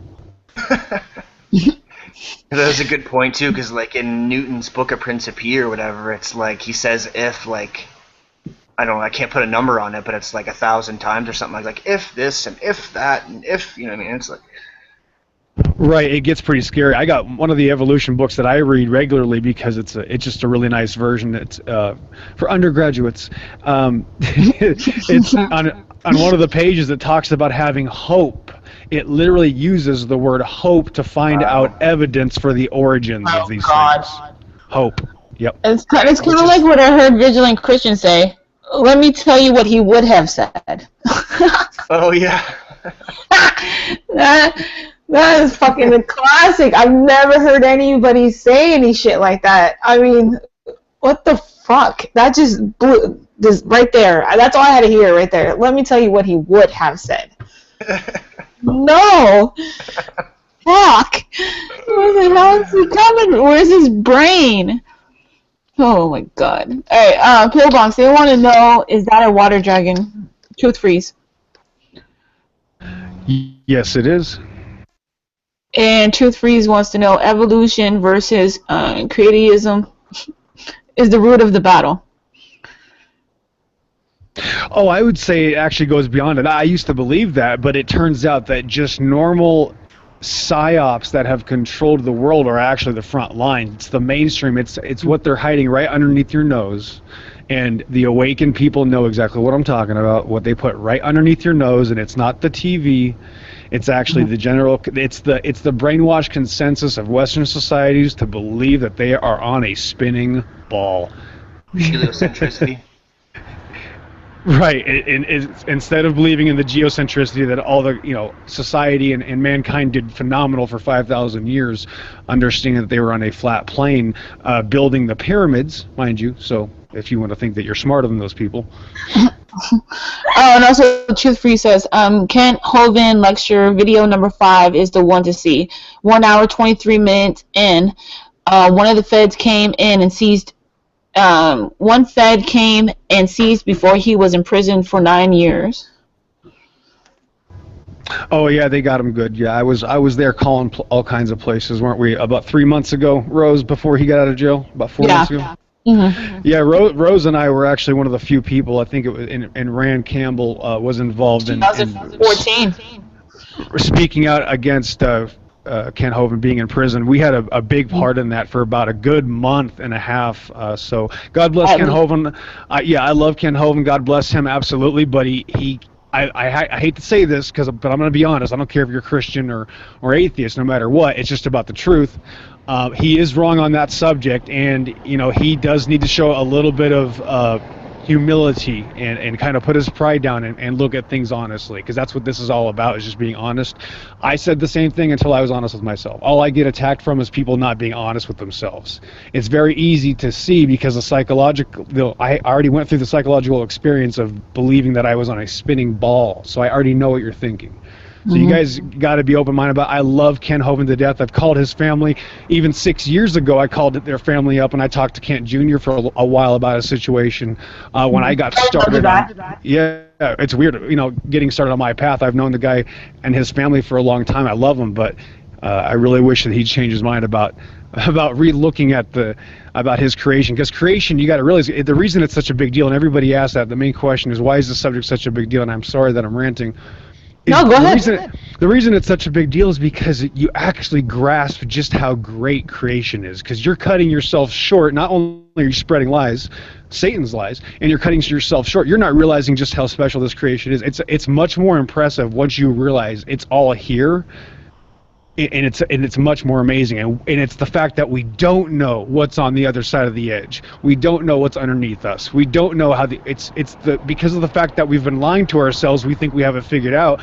No, it's the excitement of not knowing, which is what makes it so amazing. Like, I don't know if it was Einstein said it or not, but the search for truth is actually more precious than its possession. And now that we realize we don't know, and that's me being honest that I don't know the exact shape of the world I'm living on, it's much better, trust me. Life is a completely different outlook when you're honest with yourself, and then you realize you've been lied to about even the globe scam. So it's very important for Christians. I hold you guys to a different standard. You guys got to be honest with yourself about this and look into it honestly. There's a video you can start on. It's called Flat Earth Proof 7 Down South. I recommend it to everybody. May I ask a question?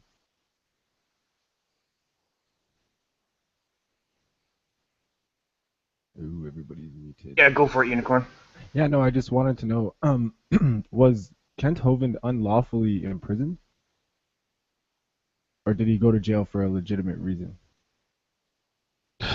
In the eyes of people that understand reality, Unicorn, I would definitely say it's absolutely ridiculous, and basically the scam was on Kent Hovind. Kent Hovind didn't scam anybody, and I really don't, there's all kinds of details everywhere, but yeah, it was such a joke. They had to retry him, and they couldn't find him guilty, proving that he had never really done anything in the first place. And then the IRS, and I'm going on too much into this, Rose, my God. But the IRS even apologized. I know. No. Yeah, the IRS even apologized about putting anybody in jail for the structuring charge, which was designed to counter money laundering because of drug dealing, and has nothing to do with people that run their church. Actually, that's why we have separation of church and state. The churches are actually taxed exempt, so the whole thing is actually a scam by the United States government and the IRS. Yeah, so I would say Kent Hovind, he's wrong about some things, but they had no right to put him in jail for the things that rich people get away with left and right, and it's unbelievable that anybody would think Kent Hovind should be the guy to go to jail. The guy busts his ass. Yeah. And it was about what he was talking about.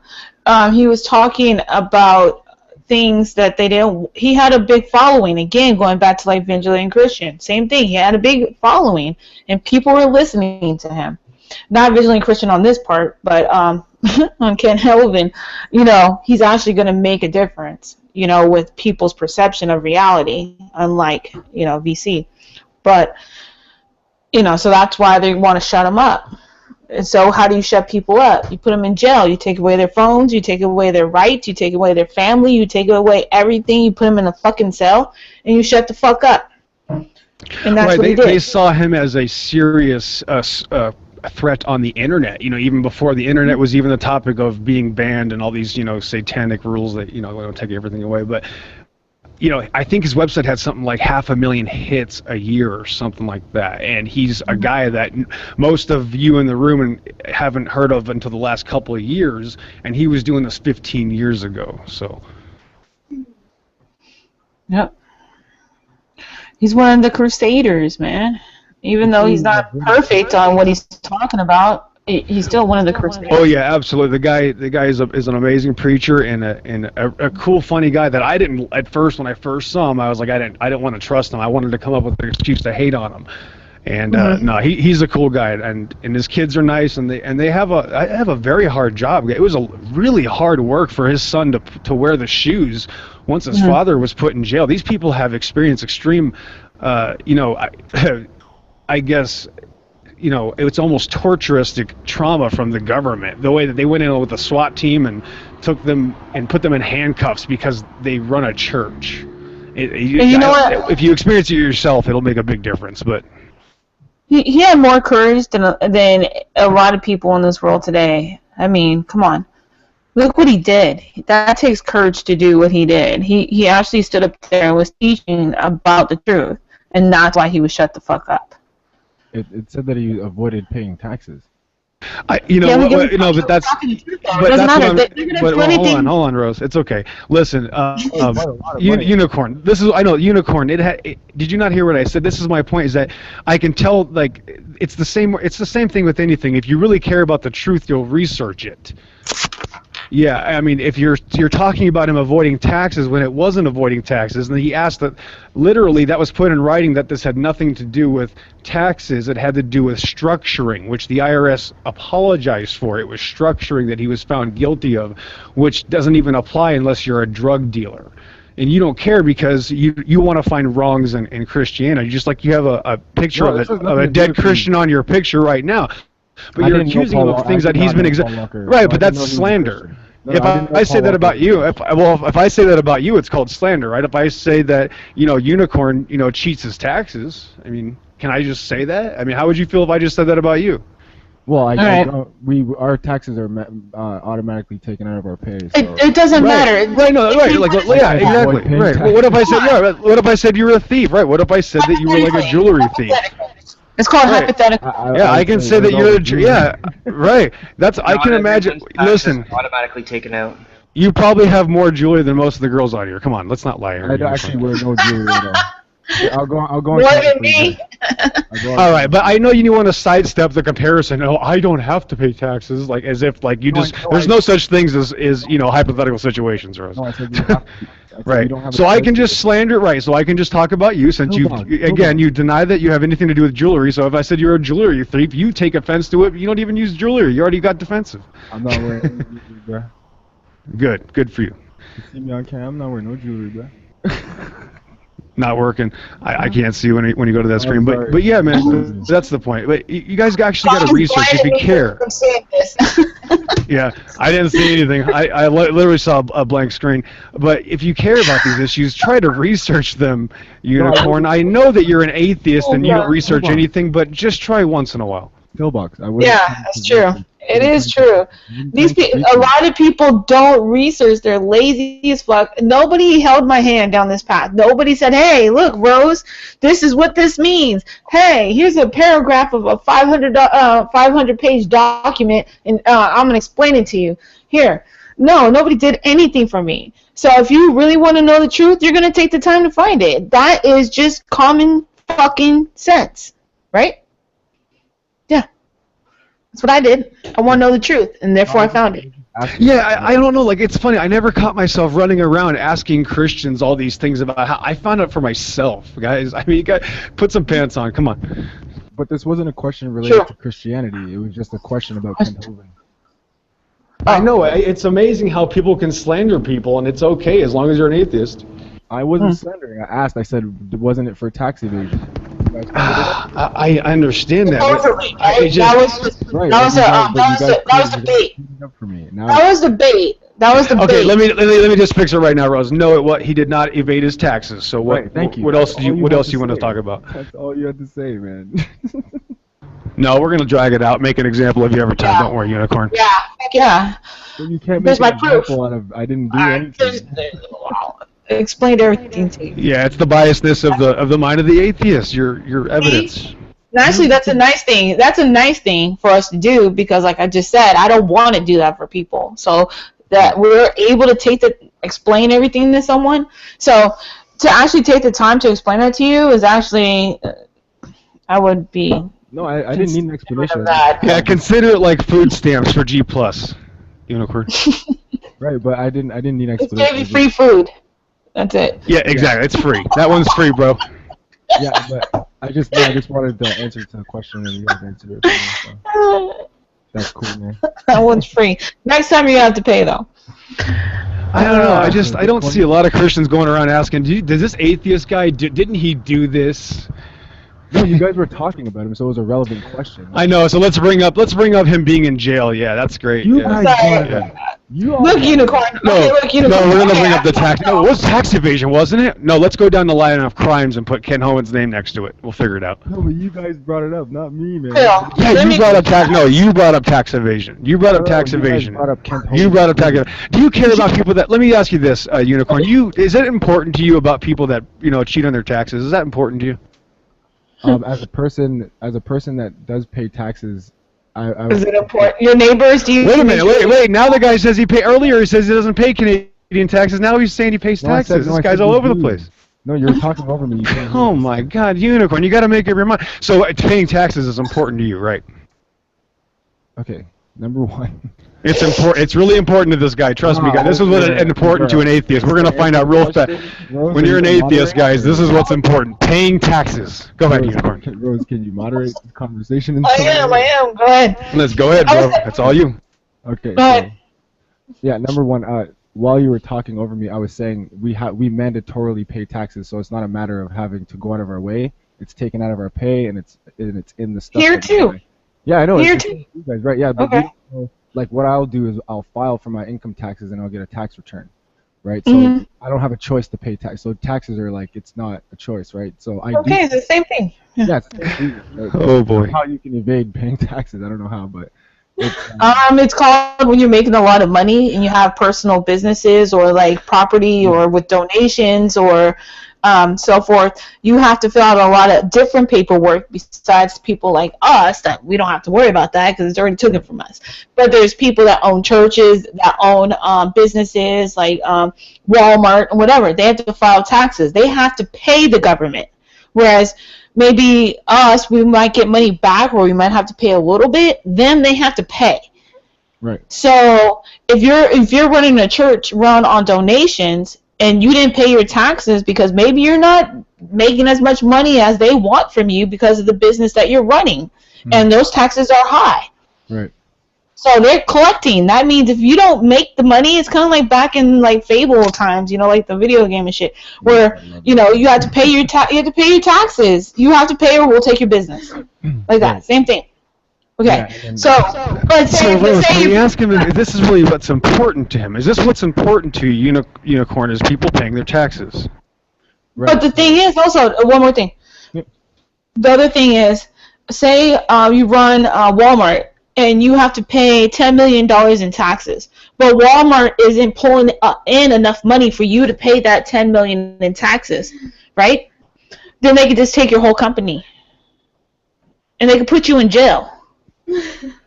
But you're trying to run a company, but you're just not making enough money that they want. So that's what happened to Kent. That he wasn't making enough, and they were demanding more.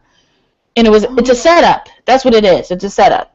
They'll turn their fucking cheek as long as it benefits them. As soon as it doesn't benefit them, well then now we're gonna take you and put you in jail and take away everything you have. So that's the understanding of that. Alright, that's cool. Yeah, what's going to happen here is that the fact of the matter is that no atheist is going to know and accept that Kent Hovind went to jail because he did what the bank told him to do. No, that's what atheists won't understand that. Yeah, I know. It doesn't. Exactly. That's my point, is that you're not going to accept that as reality. No, I have accepted it. I was just curious. Yeah. Phil, what's your position on people who do the 666 hand sign or the devil horns or the Illuminati triangle? Don't do it. Just say no, kids, to the 666 hand sign. Trust me on that. Just say no.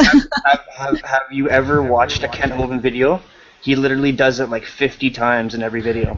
Yes, but the thing about Ken is that that's what teachers do when they're trying to drive a point home. He's not a Satanist. I've talked to his family. A lot of people can do things, guys, and it doesn't mean you know what they're doing. He talks for sometimes 5 to 6 hours at a time, and he does things habitually because that's what he's been training to do for 20 years. He's been telling people to read their gospel and read their Bible, and that's the most important thing. After every single video and seminar that he's ever had, the ending of his seminar and videos is more important than this information is for you to understand that Jesus Christ loves you and that he's your Lord and Savior. So again, and I know people want to attack Kent Hovind, but he's somebody that we should let kind of go for a while since he's been putting in a lot of work for a long time. And yeah, he's wrong about some things. I know that. But we can't look at every little detail like that and say it always means something. We have to look at the big picture and what's important in general. Yeah. What he's preaching at the end is that Jesus Christ is our Lord and Savior, and I think that's the most important thing. Right, he's not Joel Osteen or one of these fakes. Now, the other people that are putting up 666 and triangle and the one-eye symbolism, you don't hear them talking about Jesus Christ is the way and the truth. You don't hear them saying that. So there is a difference with that. At least he's doing that, you know? At least. Phil, read Matthew 7:21 to 23. You read it, James. Yes, please, James. Let's hear it, please.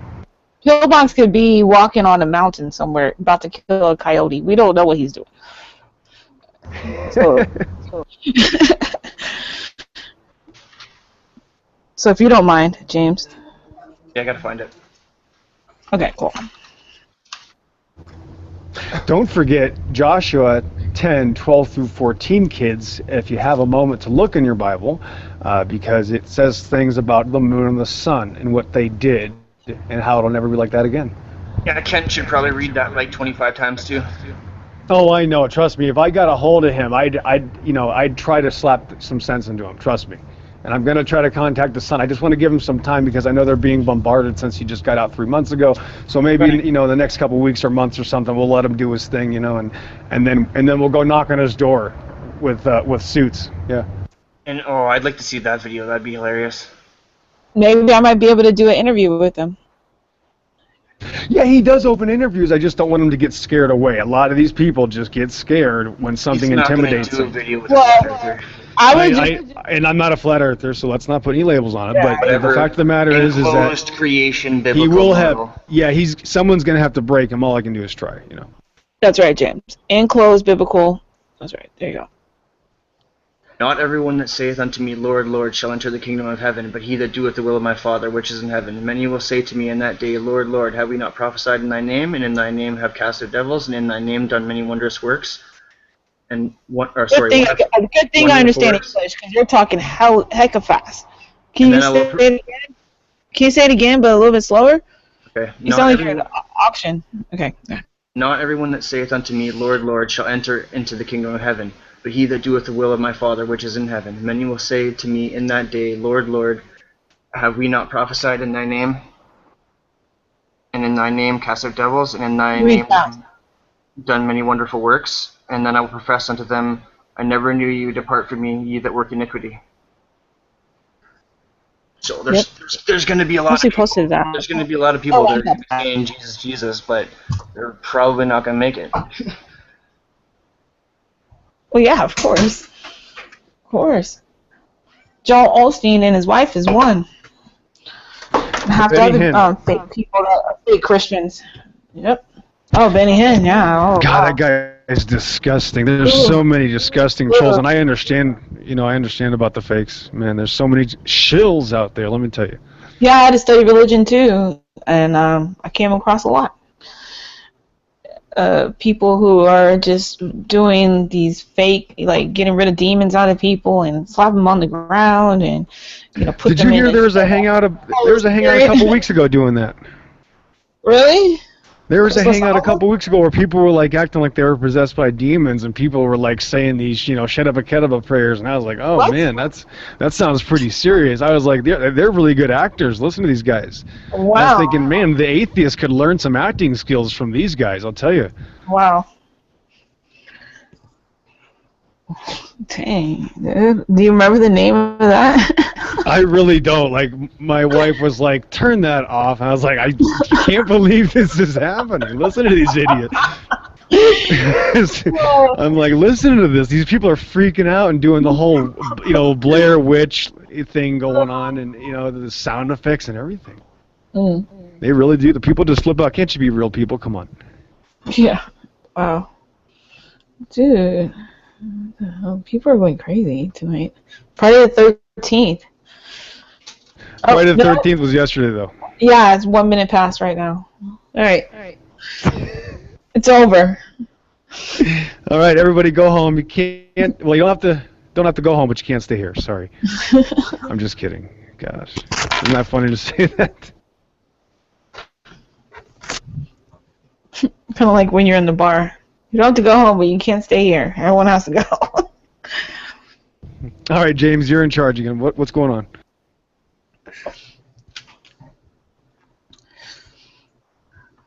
James.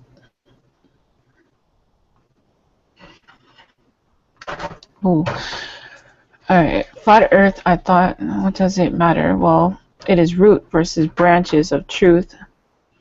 Pushing Nazi indoctrination.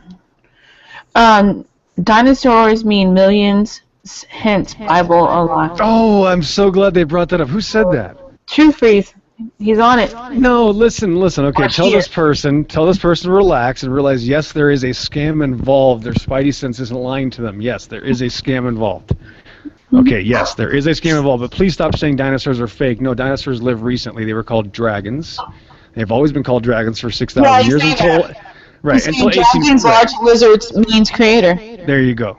So that's what the rule. Yeah, that's the one thing you guys don't want to say in an argument is that dinosaurs don't exist. I see a lot of smart people thinking that for some reason. They go overboard on that scam. And no, yeah, the scam is evolution, not dragons, not the magnificently beautiful, amazing creation. Even the chief of the ways of God is listed in Job chapter 40:15 is described as his best creation. So dragons are amazing, and I love them, and I have one. So yes, please understand that dragons are what we call dinosaurs now. And dinosaur is a stupid word. It's basically satanic. It's Latin, and it means terrible lizard. Well, I don't need to call it a terrible lizard in Latin. Just use the real word dragon, and that's what they were.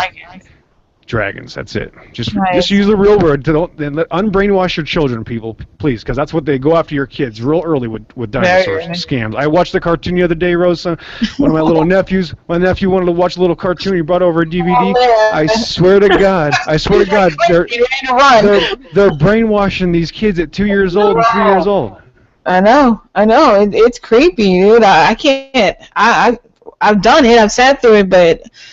Ooh, I'll see some of these cartoons and I'm just like, wow, is this like normal for people? Like they act like it's normal, like this is what he watches every day, and I'm just like, whoa, that's crazy. Yeah, it's pretty much come to this point. If you love your children, you will not let them watch TV. Yeah, turn that shit off. Damn, read a book, play a board game. It's still mind control on some level, but who cares? It's better than that. Or make your own games to play. That too. I mean, that's where all games came from, right? Somebody made them up. Or some push-ups, or get outside, get some sun, guys. Come on. Guys are on the internet too much. Push back and turn it off. That's my new logo. Push the chair back and turn the fucking computer off. That's it. It's easy.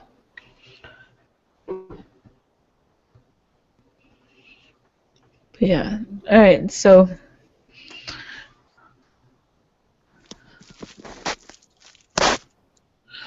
Truth Freeze is on it. Oh, he said thank you, Rose. Oh. Fiction Fighter. What? What? Fiction Fighter. What? Oh, Fiction Fighter. No, she ain't coming up in here. She's too.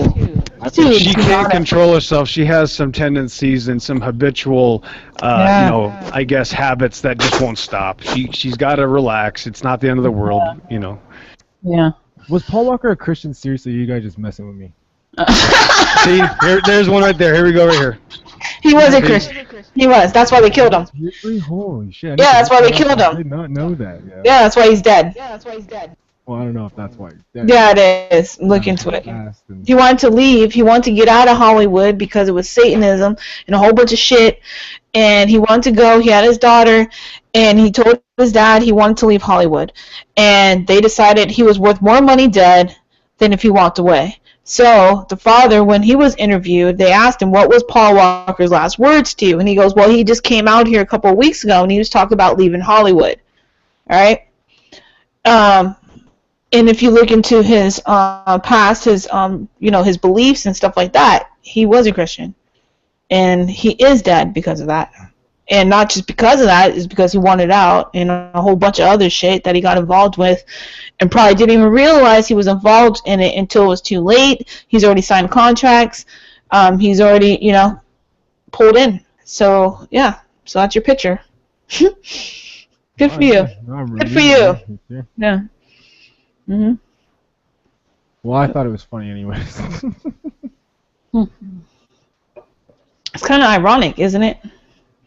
Well, I don't know. Dave Chappelle got out, so I don't know why Paul couldn't get out. Dave Chappelle didn't get out. He got cloned. No, he left because what happened was his dad was dying, and they called him up for like this movie role. And I know about that. He left his dad. Yeah, he left his dad. Now he's back, and No, he's not back. He's back in America, but he left. He moved to Africa. No, I know about that. This is yeah. That's what I'm saying. Like he left Hollywood. Like he even you I can know. watch a video on YouTube. He gives us. No, this is no. Hold on, you're making it sound all nice and pretty. No, it wasn't. I'm not. It was not nice and pretty at all. No, it wasn't. Okay, so the movie deal was they wanted him to put on a dress. No, that's not. That was in Blue Streak. They wanted him to do that, and he didn't do it.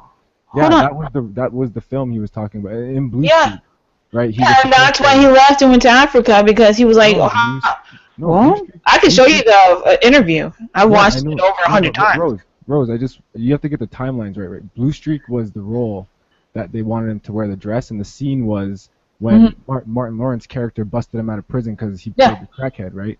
But that movie was really way older than the Chappelle Show.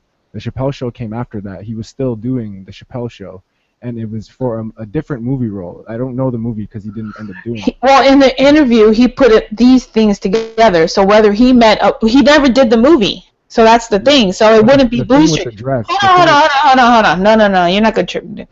He never did the movie. He was in the trailer, and they're saying, this is what you're going to do. And he was like, well, I don't see how that's funny. And they're like, yeah, it's funny. And he's like, well, I'm not going to do it. So then they came...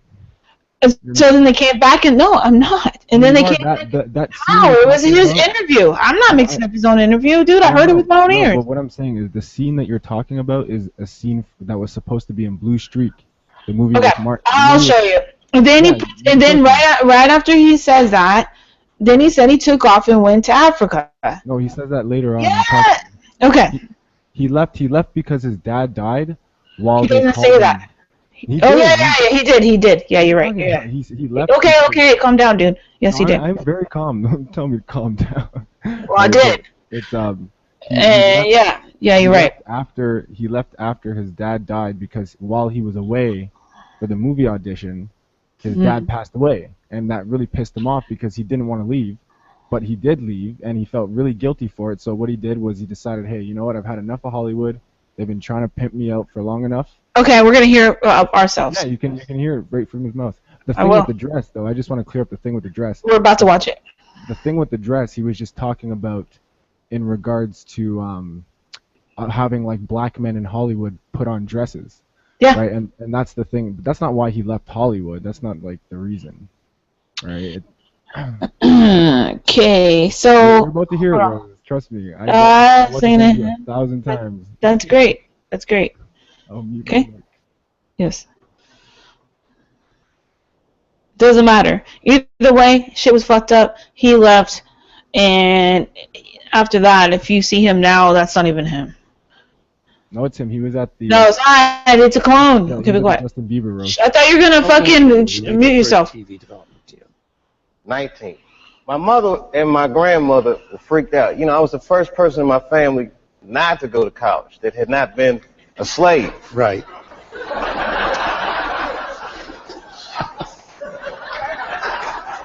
So I was really breaking from tradition. Can you guys see it? Yep. Okay, thank you.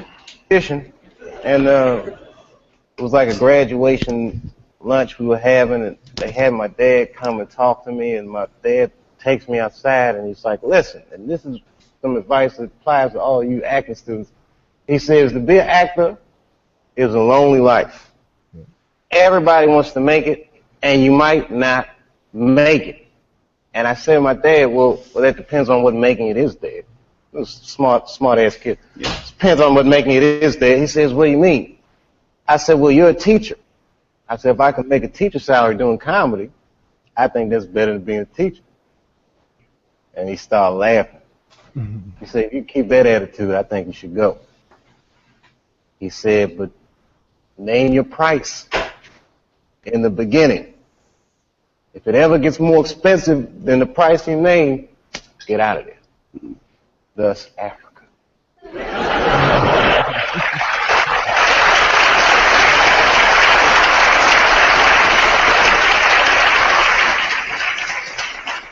Oh, man. Yeah, you guys are going to learn a lot tonight. What can they learn?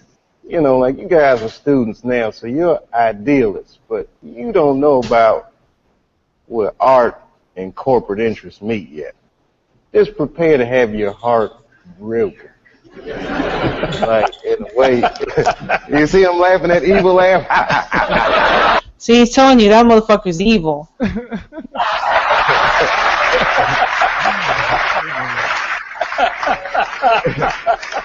Because he knows. He wants to kill this motherfucker right now. That's what that sounds like. Man, and everybody laughs at me, but just African niggas ready, baby. Huh? Who wants to kill who? Oh no, I was just I'm just talking shit. Sorry, William. I do that. Because it's coming. We have no idea. When Martin Lawrence was in that chair, we talked about Blue Streak. I love that dude. He played a role in your life, I believe. How do you feel about him as a person, as an artist? Martin Lawrence is the guy that showed everybody you can make it from D.C. to Hollywood. And I had a personal stake in his success. Every time he did something, it made me feel inspired and really good. And he was always real nice to me. He'd sit me down, what's going on with you, baby boy? What? Talk about comedy, whatever. And, you know, when we did Blue Streak, we were promoting it, and Martin had a stroke. He almost died. And then after that, I saw him. I was like, oh, my God, Martin, are you okay? And he said, I got the best sleep I ever got in my life. That's how tough he is. Yep. So let me ask you this. What is happening in Hollywood? Now, this is the part I want everybody who doesn't believe what I'm talking about with the murders and the ritual sacrifices and the Satanism and the Illuminati and the clones and all this shit. Listen to what he's about to say right now, okay? This guy is incredible to even expose this on this fucker's show, and he did it. And listen, okay, what? That a guy that tough will be on the street waving a gun, screaming, they are trying to kill me. What's going on? Why is Dave Chappelle going to Africa? Why does Mariah Carey make a $100 million deal and take her clothes off on TRL? A weak person cannot get to sit here and talk to you. Ain't no weak people talking to you. So what is happening in Hollywood? No. See? Exactly. Nobody knows. The worst thing to call somebody is crazy, is dismissive. Yep. I don't understand this person, so they're crazy. That's bullshit. Yep. These people are not crazy. They're strong people. Maybe the environment is a little sick. Yeah. Maybe the environment is a little sick. Yeah, and he's telling you, man, it's not them. It's the people around them. It's the people that are in control of everything. It's so classic right here. What he's saying is so exposure. I want to go back one more. I'm sorry. This is amazing. In Hollywood, nobody knows. The worst thing to call somebody is crazy, is dismissive. I don't understand this person, so they're crazy. That's bullshit. These people are not crazy. They're strong people. Maybe the environment is a little sick.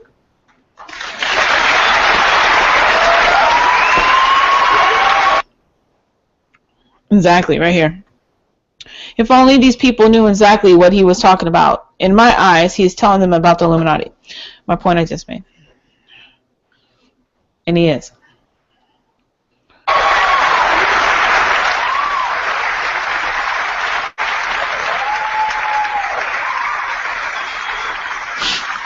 He knows. Look at him. He knows what he just did. Look at his eyes, dude. He knows.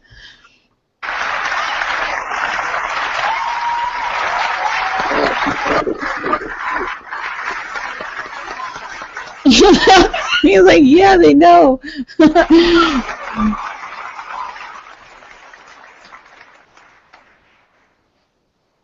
Oh, I'm dropping dimes tonight. See, he said it. I'm telling right now. That's what he... I've had a long year, Mr. Lipton. We're on our way. What did you mean, Dave, when you described your father's death in 1998 as the beginning of a terrible decline? I was 23 when I was doing Half Baked. I was getting ready to turn 24. And I was going through all the things that a dude goes through when he goes from one level to the next. Starring in a movie that I wrote. So things start getting crazy around. Go, Dave, right here. My 24th birthday was coming on August the 24th, and I said, this is going to be a big one. And the morning that I turned 24, phone rang, and my sister was like, Dad had a stroke. They knew. For the next year, I watched my father teeter on life and death. And it was just all this stuff, man. Like I was Dad was down, the Half-Baked didn't come out the way I wanted it to come out. I was real upset about that. Because it was a real cool script, and then I saw it, I was like, hey, man, you made a weed movie for kids. He didn't want nothing to look at his face right there. He's like, wait a minute. He had no idea that this was going to be, marketed like that. And when 4 kids a script, it was all these things, so much pressure. Africa. Then I Gotta go. was in Ohio. Exactly. I got a call on my cell phone from Hollywood. Hello, Hollywood. They're like, hello, Dave. They're like, that pilot you did for Fox, looks like they want to pick it up. We need you to come out because they want to meet with you. And I was like, well, listen, I can't really come out right now. Got a real bad situation at home. Can we talk about this on the phone? No, they would rather meet with you in person. Do you understand right here? His dad is dying. They want to get him away from his dad and offer him a big sum of money, and his dad would be the sacrifice on that agreement of that money. I just want to point that out from my research right here. But like, what did they put this into? I know what you're talking about, the sacrifice. Yes, I understand what you're saying. Yeah, so that's why they're trying to get him away and have him sign a deal. He's going to get a lot of money. His dad's about to die. You can't be there. You need to sign the contract at the same time your dad is killed, murdered, or whatever. Jumped that plane and left my father's bedside, which I regret to this day. See? I went out and I sat with these people in this room, and if you can imagine a large circle of people, and I was 12 o'clock, the black dude. Yep. Yeah, Dave, we really liked the show, but the pilot episode was about me getting booed off stage at the Apollo. They go, but what are we going to do about it? I mean, it's not really white people. So well, it's about the Apollo. It's not really white. Well, we're thinking about the girl on the show. We didn't think she's that funny, not that good looking. Maybe we should recast her. Maybe, and they start using terms like universal appeal. Basically saying they want me to recast the girl with a white woman. I say, I don't think I can do this, and I quit.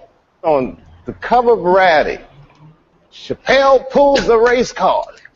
Boom. Race card. And I get calls from Newsweek, 60 Minutes. Everybody, we want your story. Yep. I'm scared to death. I'm like Rosa Parks or something. I'm like, I'm not ready for this. See? They're like, oh, you're not going to do what we're going to want you to do? And he had no idea what the capability they have. That's the capability they have. They can fucking destroy you within 24 hours before you even get off the fucking, like, he's going to explain, off the plane. Watch. I was just venting a little bit. And then, a few months later, Dad dies. And that's hard for a young dude in his life. That's a real tough loss. I was there. See, now, his dad, they didn't kill the dad because he wasn't willing to do what they wanted him to do. So the dad lived a little bit longer. But otherwise, if he would have agreed with it, his dad probably would have died at that before he got back. When he died, he went from being my father to what are we going to do with the body. Within moments, it was over.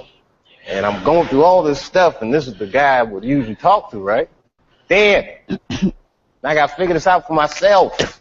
I want to figure this out for myself. I was beat down. I wasn't living right. You know what I mean? Like, the weed thing was just bad habit at this point, and you know what I mean? All these, chicken head girls you mess with when it comes with the territory. I'm just being real. He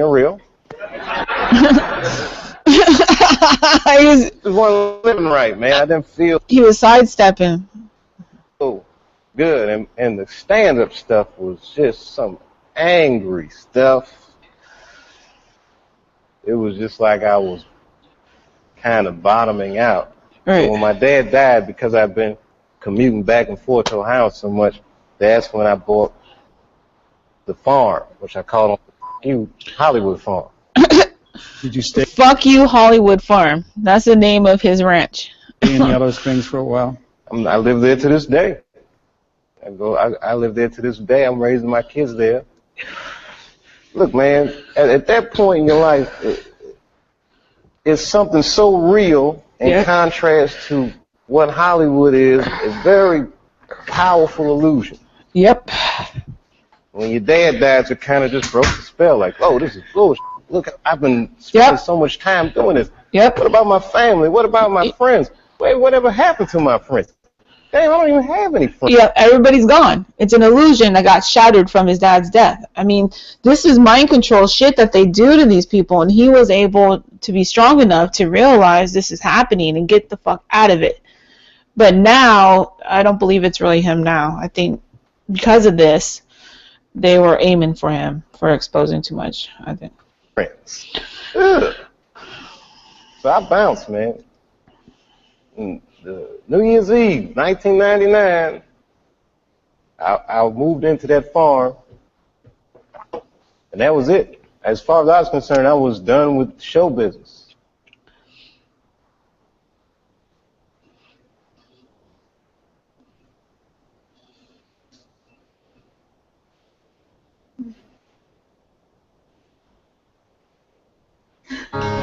Still living.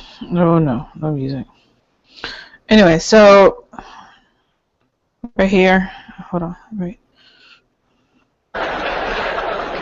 I can talk like that.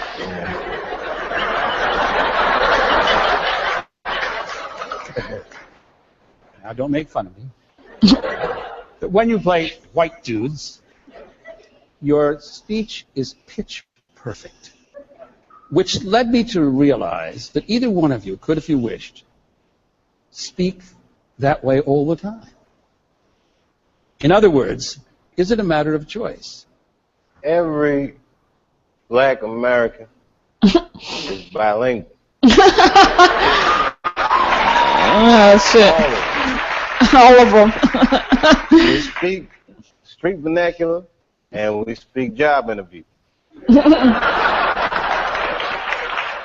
There's a certain way I gotta speak to have access. If I'm sitting across the table from a studio exec, you know, sometimes they'll do it to me. Say, my man, what's happening? I'm so hold up, no. I'm coming at you like this. And I gotta throw out them big words. I gotta let them know that my parents are probably smarter than your parents. Right. And much better educated. They're much better educated than your parents, but they may not have had the access that your parents had. But this is show business. I can climb that socio-economic ladder. He's smart. Just off the merit of my skills. I can talk that shit. This God-given gift. So, you know, yeah, I speak in street vernacular because God gave me a gift. People, I feel comfortable. It's like an extension. Really, crowds are like my friends. It's the most consistent part of my life since I was 14. But in certain situations, you know, I gotta. I understand. I gotta use that job interview. Well, I don't like that deal. Can you see a time in your life ever when you won't be doing I don't like stand-up? that too. This past year, I did the least stand-up I've done since I started. I was freaked out, man, with the fame thing and being called crazy and drug addict and all these things. Scared me. You know, being treated that way. Like I'm not a person anymore. You say this shit about me in front of my children, and who the f do these people think they are? And they don't know what happened. You know, I have not spoken about what would make a person walk off the set of a successful show and go to Africa. But again, people don't understand it. Right here. So they call me crazy, and I don't like that. What should they understand, Dave? What should they understand? Well, I did 2 seasons, and it was very easy. I love that show. Not very easy, but I didn't go to Africa. And then suddenly when I'm getting paid, right, what they said was $50 million. $50 million.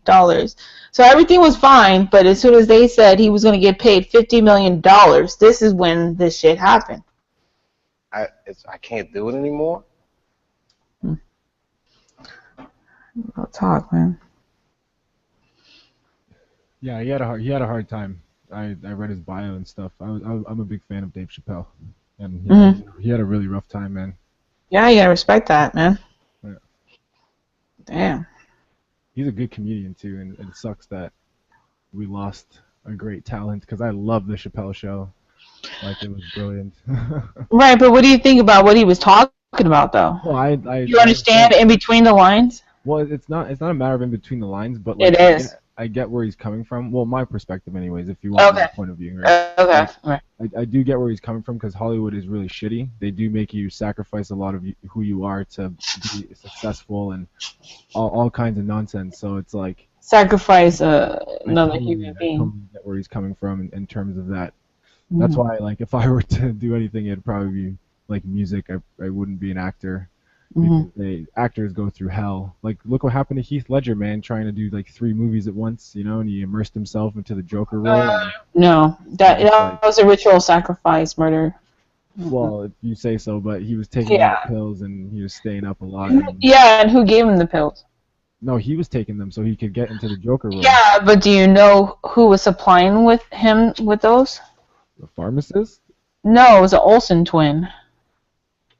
Her prescription pills were next to him. The supposed pills that he took that killed himself. It was in her name. You don't know about that? It's not what I read, but. Oh yeah. Go a little bit deeper. I read that he was like. You can't just read the surface. You have to scratch. You know, you have to get a little bit more. I mean, it's not just surface level stuff. I mean, well, you can read his diary though. You know. Well, I haven't seen his diary. You have access to that? From I've been waiting for it to come out. You have a link? I will try to provide you with one. Ooh, nice. Cool. I heard about this a couple of years ago. Yeah, it's actually really interesting because he mentions all of these things. Yeah, I want to hear. He isolated himself from people in order to get into the role of the Joker. I know about that. Jared Leto was doing the same thing. Like, he doesn't interact with the cast at all unless they call him Mr. J. And he doesn't interact with the cast unless he's doing a Joker scene. Well, Jared Leto was a fucking Satanist, Mason, fucking ritual motherfucker. I hate that guy, Jared Leto. Fuck him. Ew. It's disgusting. Dude, I saw an interview. Okay. They were like, the guy was just an idiot that was interviewing him. He was like, yeah, I can't wait to see the concert tonight. Yeah, you know, it's going to be so amazing. And then Jared Leto was like, yeah, we're going to be doing 5,000-year-old rituals, ceremonies. I hope you enjoy it. And you can look at his face and know what he's saying. And the guy's like, yeah, that's great. And Jared Leto keeps on, like, giving hints. Like, if you know about the Masonry, you know about the Freemasons and all that kind of stuff, you can hear it. You know where he's coming from. I know their language, and he's speaking in their language, and I'm just like, this interviewer has no clue. He's about to get mind controlled by going to that fucking concert. That is scary. Scary. Yeah. I don't like the guy. Oh, right on. Thank you.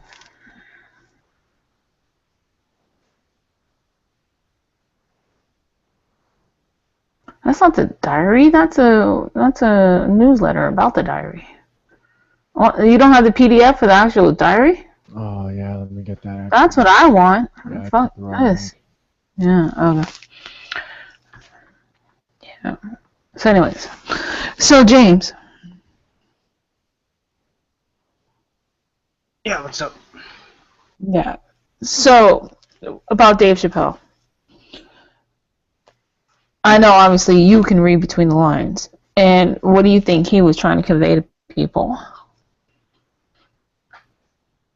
Well, for one, I don't agree with a lot of what he said because, like, I don't know. I don't really know what to say about it because I don't agree with everything he said, so I don't really want to. So how do you not agree? I just want to know. I agree that Hollywood's sick and there's crazy shit going on, but The thing that I don't agree with is him saying that everybody that gets to Hollywood is a strong person. I don't believe that at all. I think they're all a bunch of people who sell out for money. And yeah, okay, sure, maybe Martin Lawrence got away and he got away, but not everybody in Hollywood is a strong person. It's full of satanic, sick, fucking sellouts who would fucking kill their own mother to get $20 million. Actually, I agree with you on that, James. So, yeah, you're right. Maybe the people he's talking about were strong to him, his personal, experience that we were talking kind of like earlier. Yeah. So maybe his personal experience, the people around him were strong people. So why would they behave in this manner or have these things happen to them or do the things that they do, right? So, I agree with that. Not everybody's strong.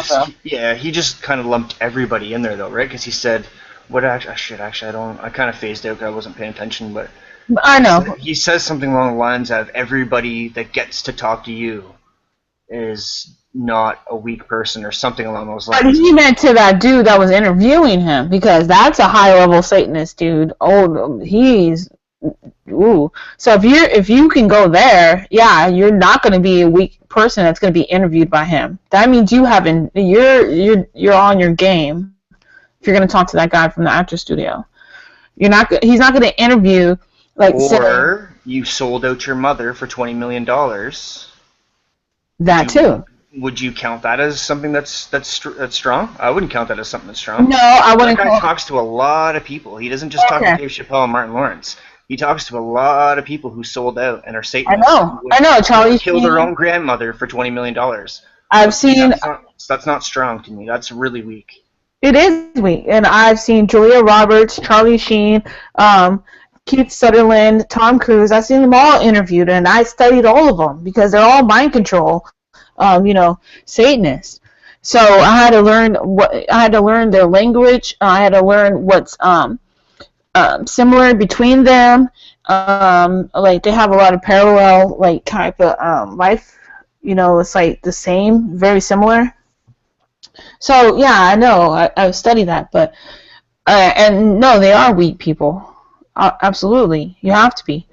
But I think Dave Chappelle is a stronger person, meaning that he was able to at least not be a coward. If he sold out, he sold out. But at least he did expose a lot in that interview. What I read between the lines, I know what he's talking about. I know what he's saying. And not a lot. Anybody else that goes on that interview channel with the actor studio, they've never said anything like that to that extent. That's the best one ever.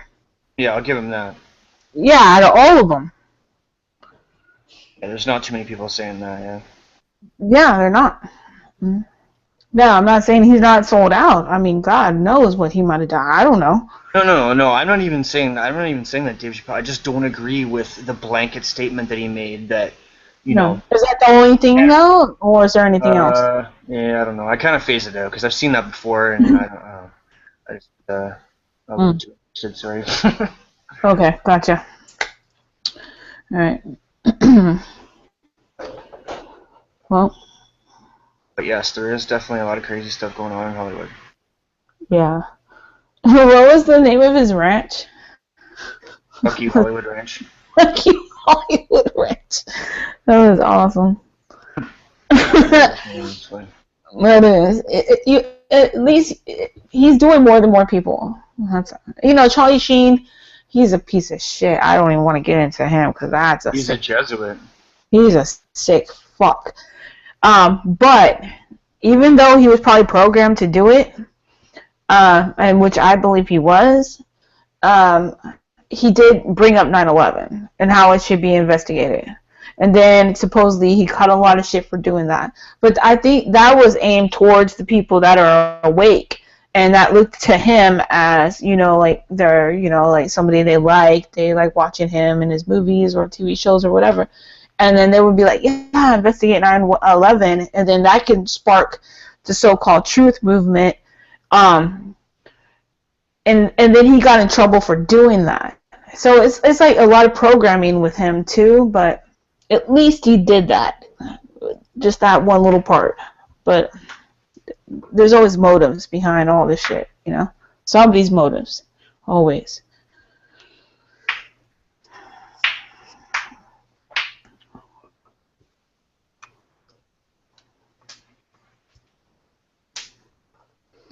All right. So, anybody else have anything to say? Otherwise, I'm gonna go. Someone said something on the group chat. How do you know that he wrote it? Well, he wrote it. Who wrote it? Where is that? That was me. It was like Unicorn was bringing up his journal or something like that. But I mean, if his journal was released after he died, how do you even know it's his journal? You know what I mean? He wrote it because he wrote like parts of the script in it to practice, and he wrote his own ways to say it. He wrote the hospital scene, like that hospital scene. I don't know if you guys remember, but that hospital scene where he like plays with the remote, he came up with that. That was not something that was in the script, and because like the whole bomb being delayed and all that stuff, that was completely Heath Ledger. And he wrote parts of that in his diary, and it was just like you knew it was his because he had pictures of himself as the makeup test and this, that, and the other. It's a documentary you can watch for the most part, but it's his journal while he was, because a lot of actors keep journals while they're doing a role, especially if they're like the Johnny Depp type people that really get into the character. They keep. You mean really like get the demons in them to do the acting for them? Well, whatever. The movie comes out beautifully, so I don't care how they get it done. Whatever. Alright. Alright, there you go. Alright, I'm gonna show this real quick. Has no idea what it's like not. Can you guys see it? Yeah, we see it. Keep on going. Okay, cool. Thank you. To be famous. He was just 3. I literally was famous before I knew my own name. His roles defined the 80s. Goonies. This was my dream, my wish. Stand By Me. You call my dad a loony again, and I'll kill you. License to Drive. The only difference between you and that greaseball is that he has a license and you don't. Films that propelled him into the spotlight for his entire youth. But being famous so young, he says, caused serious damage to him and his friends. Do you feel like you missed out on a normal childhood? What childhood? I don't know what that means. A lost childhood and a loss of innocence. He blames the adults, not just those looking to profit from charming children, but also some with far more sinister motives. I can tell you that the number one problem in Hollywood was and is and always will be pedophilia. That's the biggest problem for children in this industry. The casting couch even applies to children. Oh, yeah. Not in the same way. It's all done under the radar. Nobody talks about pedophilia. It's the big secret. And it's widespread? Oh, yeah. I was surrounded by them when I was 14 years old. Surrounded. Surrounded by them. And then he says it again, surrounded. He is not fucking lying. Yes, he is a mind control. He has a butterfly on his chest. I understand. But he's still revealing truth. And you still have to look at that. Literally. Didn't even know it. It wasn't until I was old enough to realize what they were and what they wanted and what they were about and the types of people that were surrounding me till I went, oh my God, they were everywhere like vultures. Vultures who Feldman says abused him and his best friend, the late child actor Corey Haim, his co-star in The Lost Boys. Well, what happens if my mom is dating the head vampire? Feldman says the trauma of that pedophilia contributed to Haim's death. There's one person to blame in the death of Corey Haim, and that person happens to be a Hollywood mogul. And that person needs to be exposed, but unfortunately I can't be the one to do it. But the person that knows who did it and knows who he is watching right now, I guarantee you. Yeah. Intriguing. Yeah. There was a circle of older men that surrounded themselves around this group of kids. And they all had either their own power or connections to great power in the entertainment industry. Feldman won't name names. And he admits his friend had a struggle with addiction, which he says was a mechanism to cope with his demons. It was a symptom. It was a symptom, correct. Are we in it?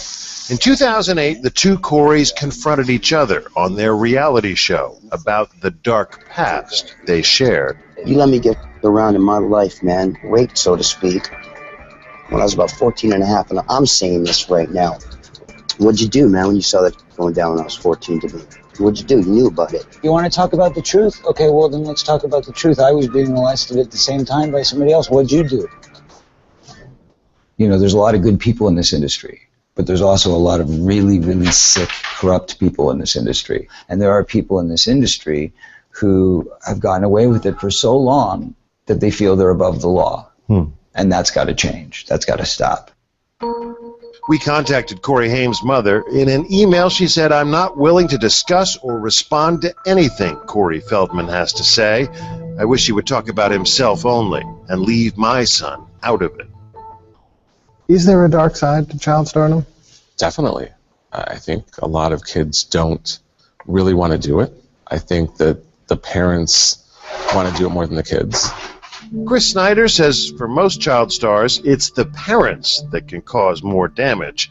And he would know, having managed with his late boss Iris Burton some of the most iconic child stars, including Feldman, River Phoenix, and Drew Barrymore.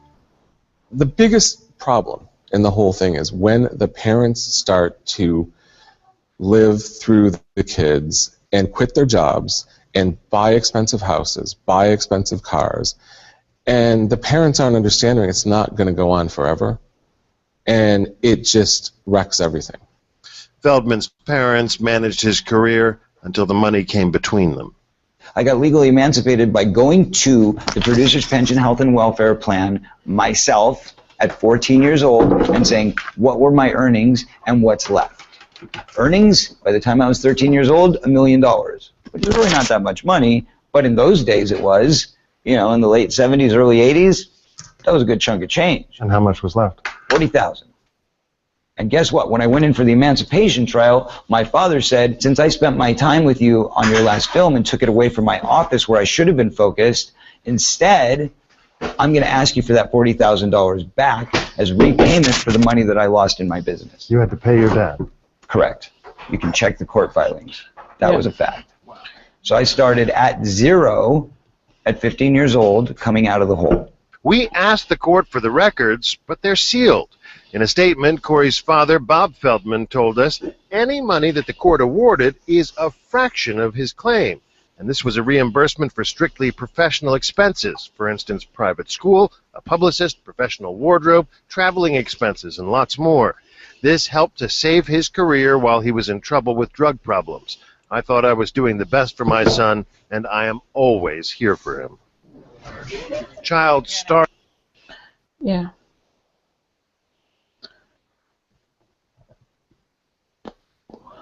That's deep. You guys know about that? Yeah, I've seen that. I've seen at least parts of their interview I before. saw it too. Way back in the good old days. In the good old days, huh? Yeah. But what happened by him saying that? Nothing. There was no federal investigation into any of this. Nobody did anything. It was just an interview, and it went nowhere. But he tried. Yeah. He tried. It's the same thing in England with like the politicians that were doing all that shit. Like they were slightly investigated, but then it just kind of went away. Like there's a huge pedophile ring amongst a bunch of these guys, like, you know, and it just like, well, swept under the rug kind of thing. Right. Unfortunately, and these are the people that you think that we need to pay taxes to. I don't pay taxes. You don't pay taxes to. James. You make money from going to the movie theater. He came up the cuts with that one. You know, That was great. Every time you watch a movie or every time you do something, that's how you pay these people, man. No, like you said, that these people are in our government. These are high-level politicians. I was talking about. No, I'm telling you right now that there's high-level politicians that do this exact same thing. Judges, lawyers, the whole deal, and that's why it never goes anywhere. Federal agents, police departments, judges, prosecution,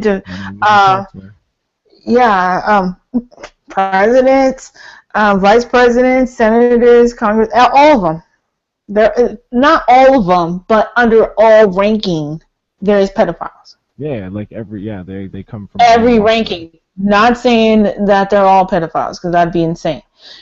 What I'm saying, they come from any ranking. You don't have to be like some hobo off the street or some weird old guy that you're just a creepy dude on the corner and you were molesting children. It's not like that. These are very respectable, supposedly respectable people in your community that you trust, your preachers. It's under every title. Like I said, teachers, preachers, Boy Scouts, counselors, doctors. I mean, it's under all of them. All prefects. Chris Hansen did that show, To Catch a Predator. Yeah, and they were Muslims, they were Christians, they were teachers, they were doctors, they were young, they were old, they were fat, they were skinny, they were fucking everything. I mean, there is no limit to a predator.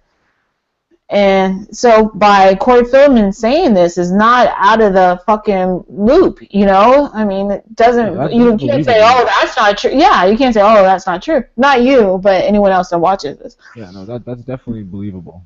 Yeah, I mean, and good for him to do that. Not everybody has the balls to do it. And I didn't think he would have. At all people, I wouldn't have expected him, but, you know, good for him. Yeah, because years and years of abuse, you just get afraid, and you think, like, and that grows with you with age. So it becomes normal. Yeah, exactly. It's like it becomes like a part of you. It's like, well, I can't say anything because I'll get in trouble, you know, kind of thing. But some people, they break away from that for whatever reason, and you know. It could break you. It could break you, dude. Like when you're getting abuse and abuse and abuse and abuse, and then your mind starts shattering, and the abuse becomes less abusive, even though it's still abusive. Do you know what I mean? Like you become more number to it.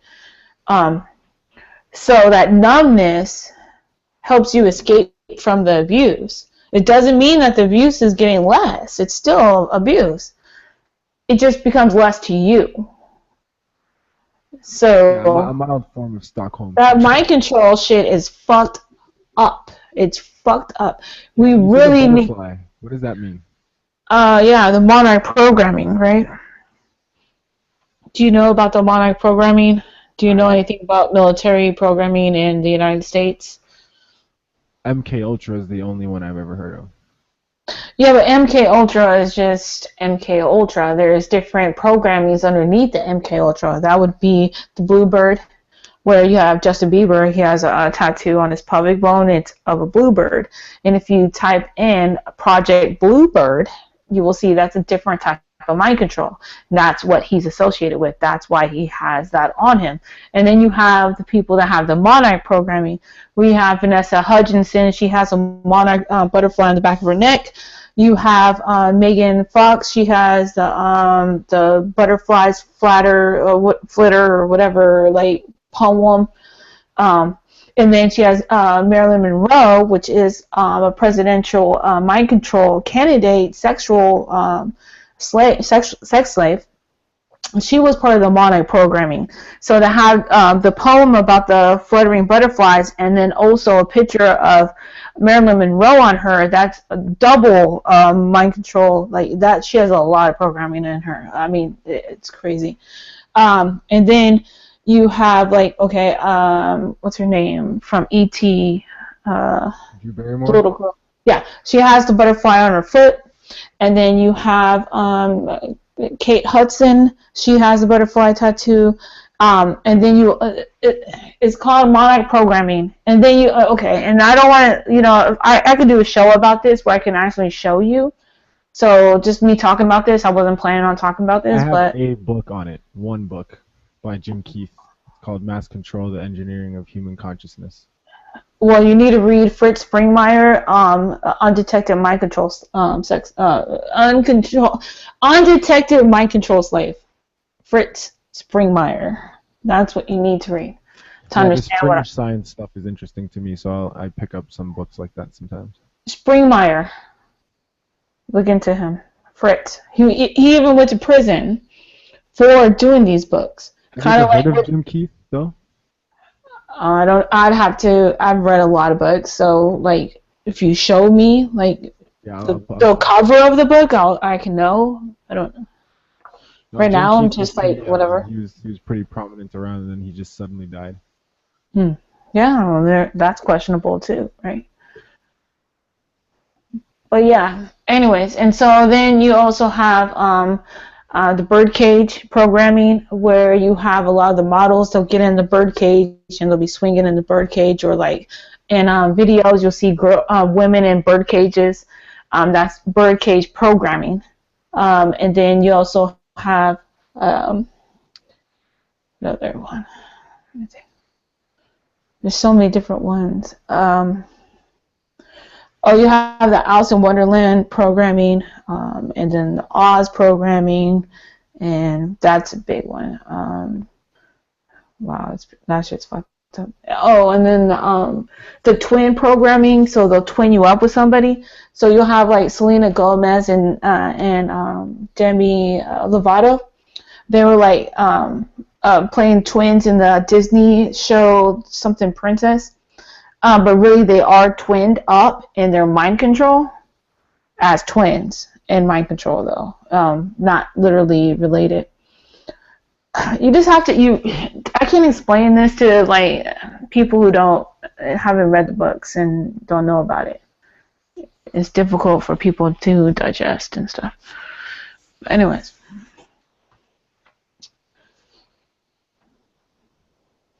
Cool. It's not cool. Not cool at all. But It anyways, kind of is when you think about it. Like, I don't like it. Like, that's insane. Like, and they can get away with this. That's They crazy. do. It is. But that's what makes it cool. Is like the No. shit you only see in science fiction. You know what I mean? If people are actually like doing this, Yeah. Yeah. kind of cool. No, it's not. It really fucks with you.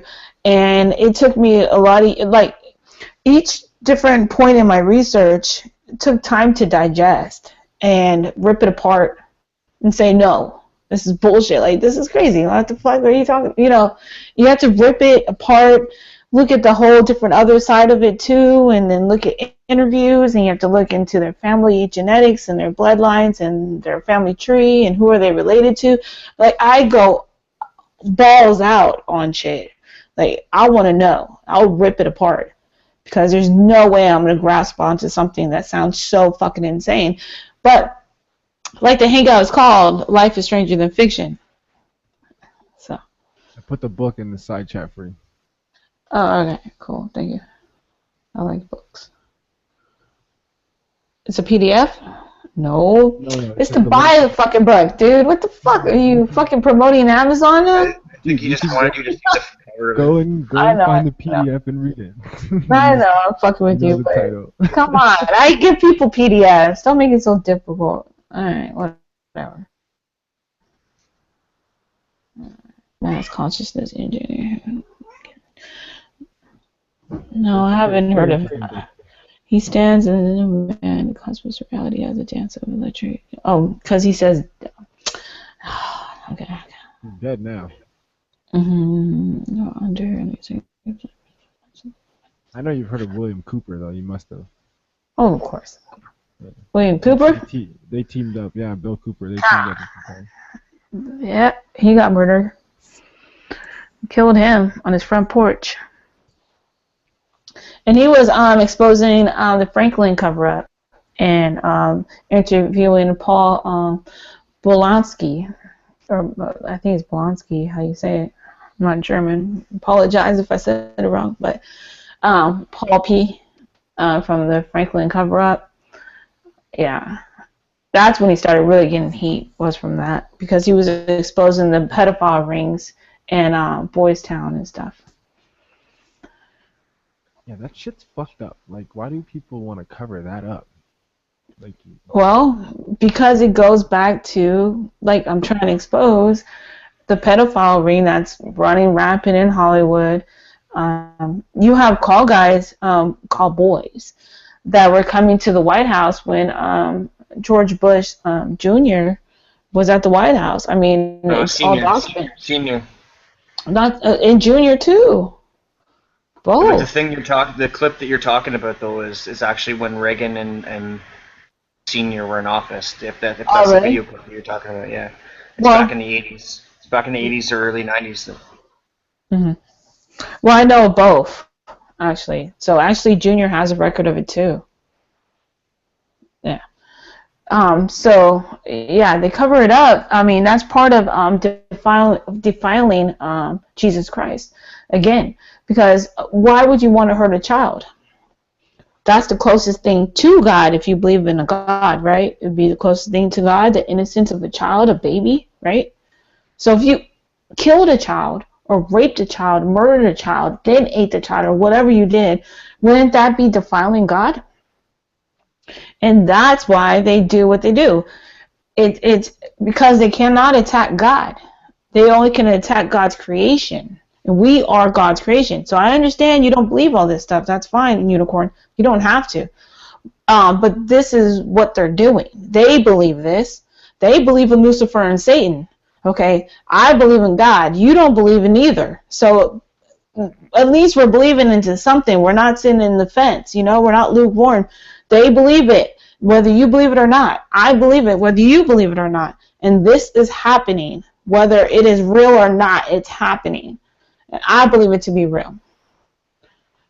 Yeah, regardless of their reasons, it's shitty behavior, right? So it should be stopped. It should be stopped just based on that alone. And we can go there if you want to. That's fine. But it's a lot deeper than that. But yeah, you're right. Even on the most simplest term, it is despicable and insidious, right? Yeah, we live in a government who takes our tax money and uses it for abortions. And then eat your child in a ritual sacrifice. Okay, that's gross. Come on. They do. They do. I'm sorry, they do. There's okay? aborted fetus cells in They Pepsi do. products. In Pepsi Dude, do you look Unicorn? They take aborted fetus cells and they make flavor enhancers out of it. The company is called Cinemax, and then Pepsi uses it in their products. Well, I'm That's glad I true. don't drink Pepsi products. Well, but why It's wouldn't not you the just only say? one. Why don't you just say, "What the fuck? What do you mean?" Oh, well, at least I don't drink it. He's telling you. No, that's gross, but I don't know how credible that claim is. You haven't looked. The company is called Cinemax, or I'll spell it for you in the side chat actually. I'm already looking it up, about to post it on my Google Plus as we speak. Aborted I don't just say, "Oh, I'm glad I don't drink that." And I'm like, You're "Look, gonna have to- I you're gotta gonna have to- expose this shit."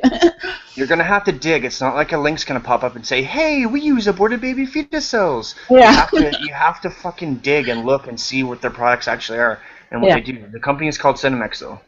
Okay. Side thing right there. Company's called Cinemax. I'm looking on my own. Let's see what I got. Cinemax, YouTube. No, it's music. Hold on, let me go over here. That's interesting. Oh, I spelled it wrong. That's why. Okay. What's a good like credible source for this? Like, where should I look? Not in newspapers. Independent. Independent news sources is where I go to. Whenever you go to big news sources like CNN, MSNBC, Fox News, or so forth, you're being fed the lie more because those are owned by 5 companies. All the media is owned by just 5 companies. So those 5 companies decide what you believe and what you don't believe based on their news. So I would go definitely independent always.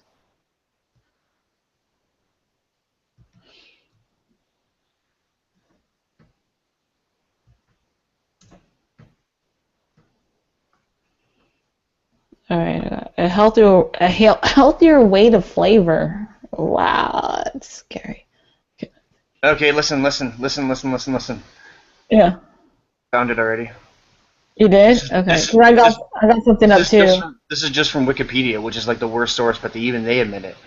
Okay, Cinemax is an American biotechnology company working toward developing. Hold on, let me pull it up. 1 second. Hold on, let me get that.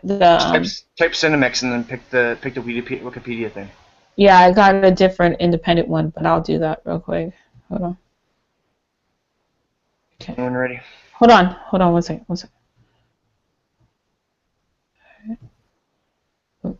Hold on one second. Sorry. All right, so people can see what you're reading. Isolated human taste receptors. There you go.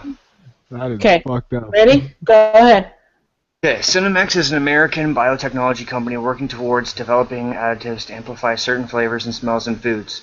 The company claims to have essentially reverse engineered the receptors in humans that react to taste and aroma. And then, okay, I'm going to skip here. And then it says these receptors have been previously expressed in HEK293 cells. And then if you click on HEK293, this is what it says. It stands for human embryonic kidney 293 cells, often also referred to as HEK293, or less precisely HEK cells, are a specific cell line originally derived from human embryonic kidney cells. Boom, done. Yeah, no, it's right here. It says it's taken from an electively aborted fetus in their practice. That is disgusting. That is, we are cannibals and we don't even fucking know it. Right? We're fucking cannibals. Period. Just by what you're fucking drinking. You don't have to eat a human flesh to be a cannibal. You're fucking consuming it. And that's why I show the videos where the guy's cutting that meat out of his leg and eating it. Because that's basically what we're doing. We're eating this shit. We're consuming this. We're consuming this shit, dude. This needs to be disclosed. Okay, seriously, no, this is not cool, man. Yeah, is this a conspiracy? Is this a conspiracy? Is this a conspiracy? No. This is not cool, man. I'm reading about this. This is just not cool, man.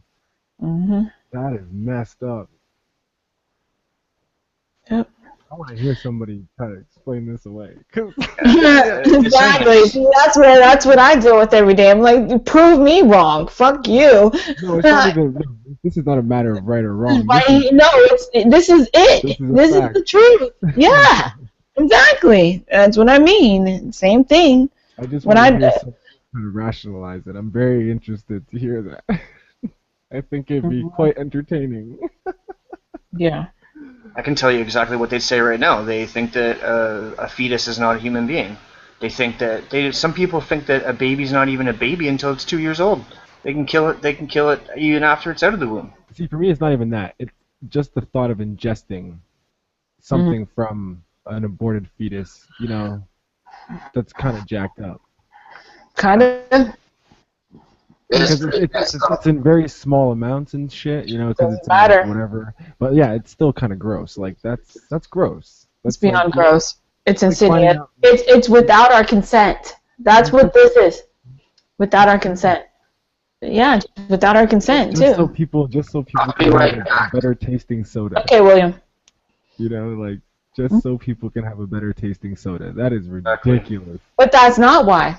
No, they but, want you. No, but like That's essentially. their front excuse. Yeah, I'll make it even deeper. On the surface level, it's like it's just so your soda can taste better.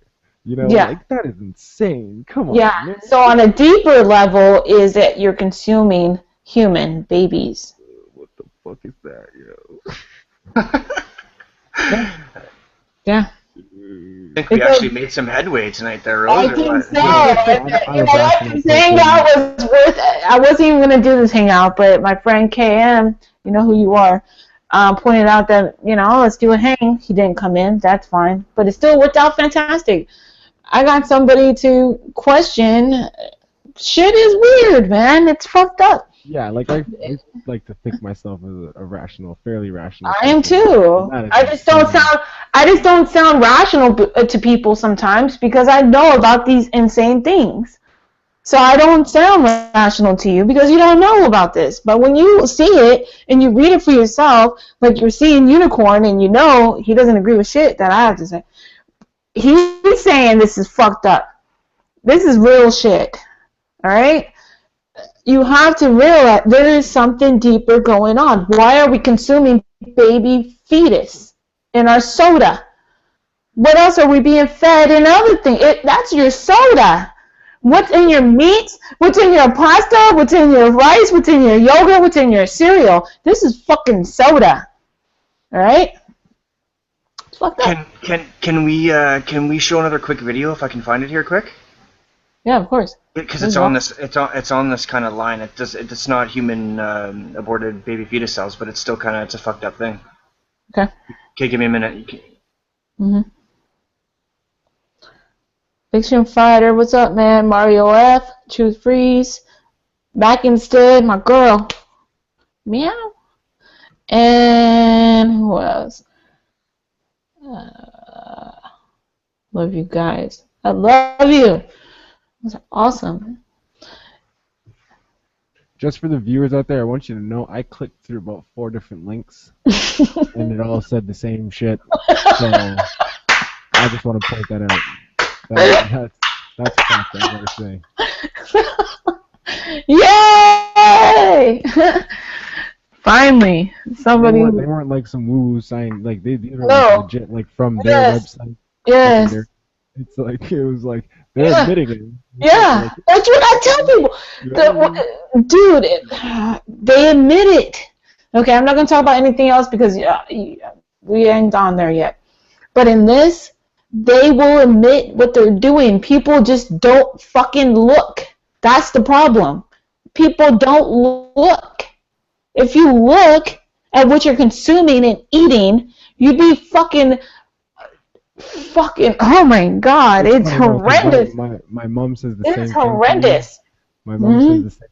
She's like, you need to watch the food that you eat. You need to read the ingredients because she's like she's on like Whole Foods, healthy foods, like farmers market fruits and vegetables and shit. So I'm like, yeah, she's trying to get me to do the same thing, and I think I need to because that is fun. Yeah, and that's not even perfect, but at least it's better than what we have. Well, yeah, it's better in to your eat markets. as like whole natural foods as you can. As you can, yeah, exactly, absolutely. Okay, it's there. You can like skip through the first 30 seconds. Or 30 seconds. Mario F said disgusting. Yep. No Pepsi. Bless you. Bless you, brother. Okay, let me see. What do you got here?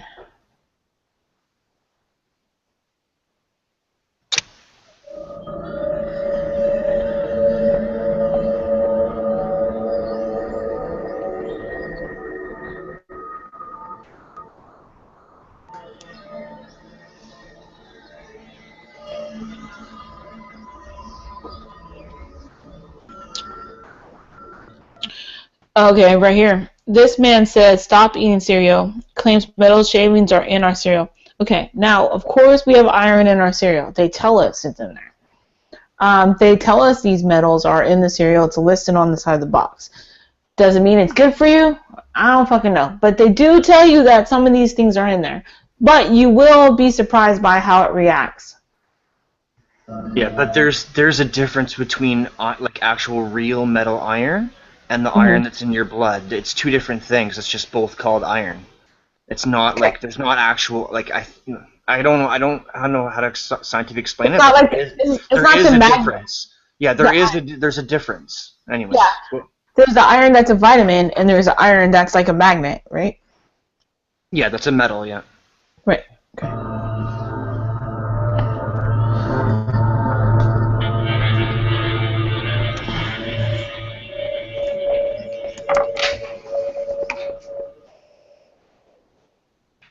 Hello, I'm Dr. Levy. We have a video clip that's going to follow that's going to demonstrate very dramatically that some of the nutrients and additives that go in enriched foods might not be everything you think that they are. If you did not reach this video clip by seeing issue number 4 of Health eBites, you might want to check out that issue as well, and will help explain what you're going to see. We're going to look at an enriched cereal that says it has 100% of the daily requirements of vitamins and minerals, and demonstrate through magnetism that the form of iron inside this cereal is actually metallic filings. It should be clear then that this is not really a bioavailable form of iron, and in fact may well represent a toxic form of iron. Extrapolate this to all the other enriched foods, and then you can see that you might be getting a number of, quote, nutrients, unquote, that you might not want to take in on a daily basis. Okay, we have here a box of cereal that supposedly has 100% of the minimum daily requirements of vitamins and minerals, including, of course, iron. So let's go ahead and open it up.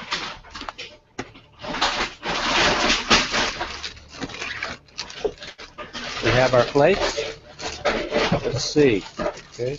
Now we're going to take a few flakes out.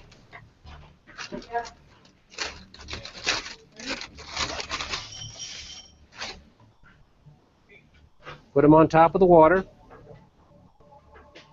And we'll be able to show with the strong magnet that there's enough metallic iron in here to steer this flake around the water.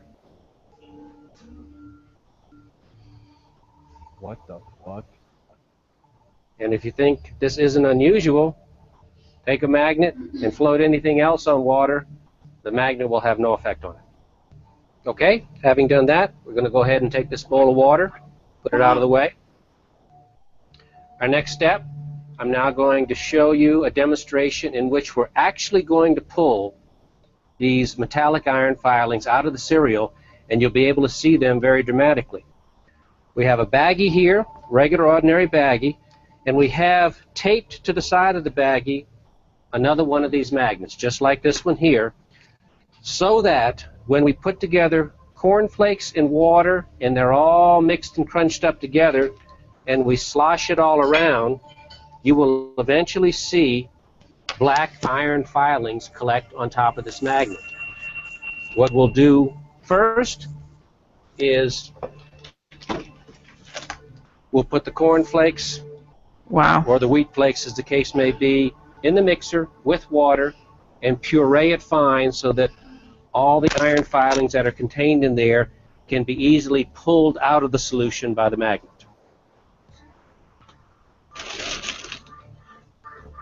Take the box out the way.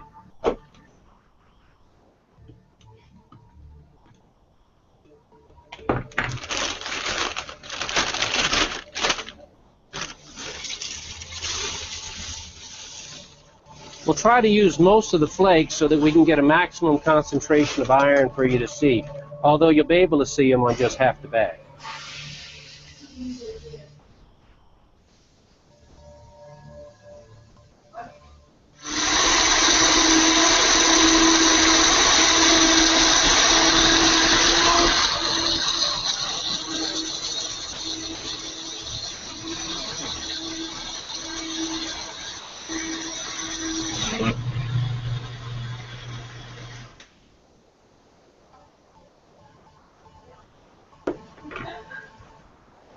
Okay, we're now going to transfer this cereal dissolved in the water into the bag. We might put a little bit more water in to make it a little more fluid. And then we're going to slosh it around so that as much of the volume of this passes across the top of this magnet, and you'll see that these iron metallic filings will then gather.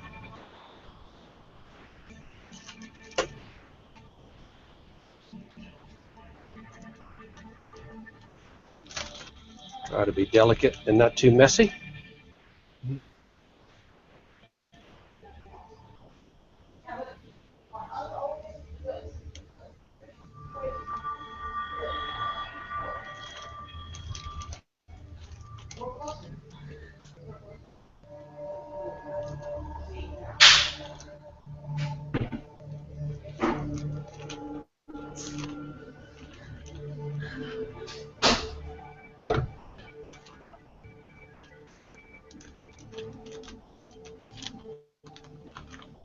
Okay, we slosh this around. Our magnet is right here. It's the same as this magnet. We see this green.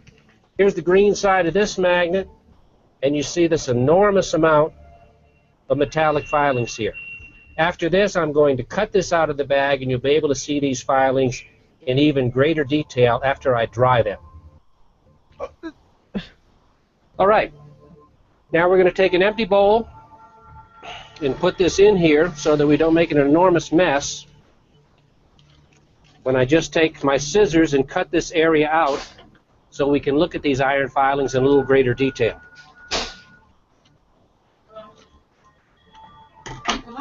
Okay, now I'm going to put a little water on this. Now the next thing I'm going to do is I'm going to take a hair dryer and dry these out completely, and then pull the magnet off and drop them on a sheet of paper. This is crazy. So we can see them in final detail.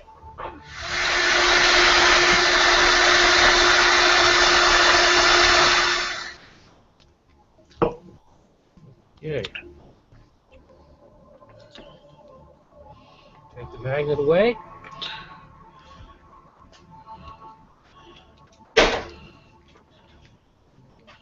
Okay, now we have the filings on the paper. I'm going to take a magnet underneath the table. Wow. And see how the filings stand up? We push them over from one side to the other.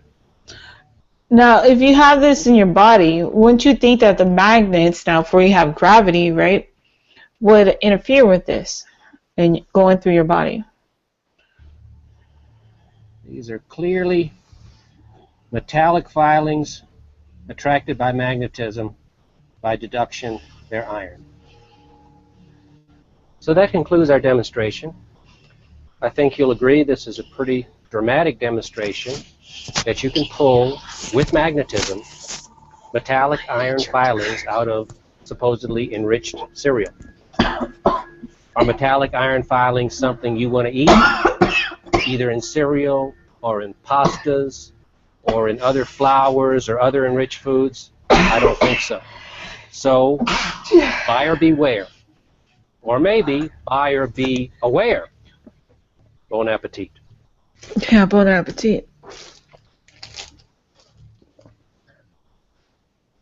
Crazy, eh? Yeah. Okay, so now we talk about predictive programming and stuff like that a lot. There's another link over there now, and then just read the first paragraph that's on that link. I couldn't find the episode because I think it's from, or I guess I can. Hold on, I'm sneezing real quick. Hold on. Okay.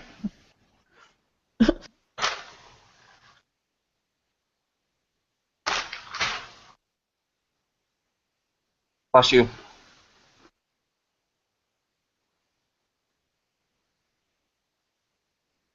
All right, thank you. All right, let me see.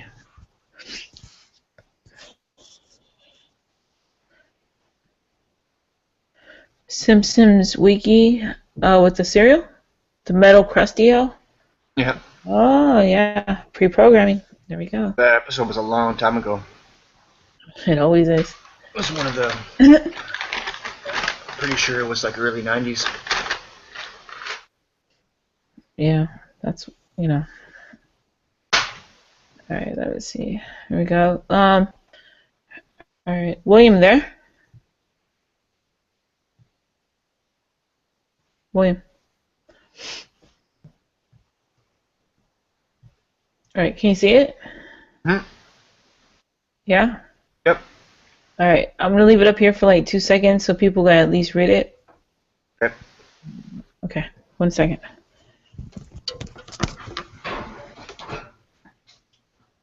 Pretty sure most people remember this anyways, because I know I like when I first found out about this, that was the first thing that I thought about. Oh, and Matt Groening, or Groening, whatever his name is, a 33rd degree Freemason.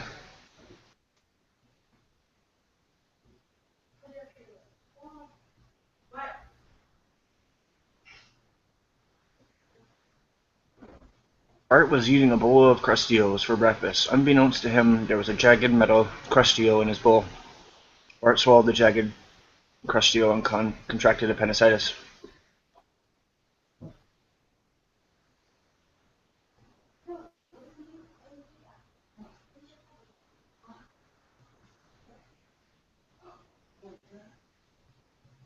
Chewable, kid-friendly Prozac.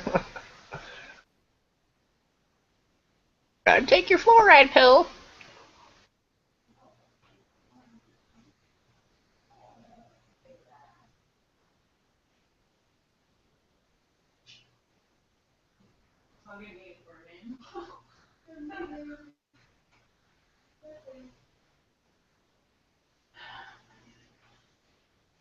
Oh yeah, right. Yeah, he sued.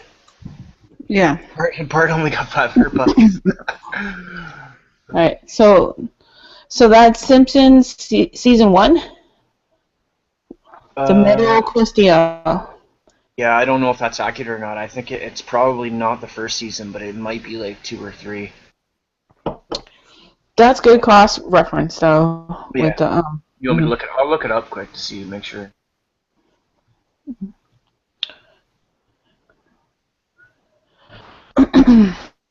Right on. Simpsons.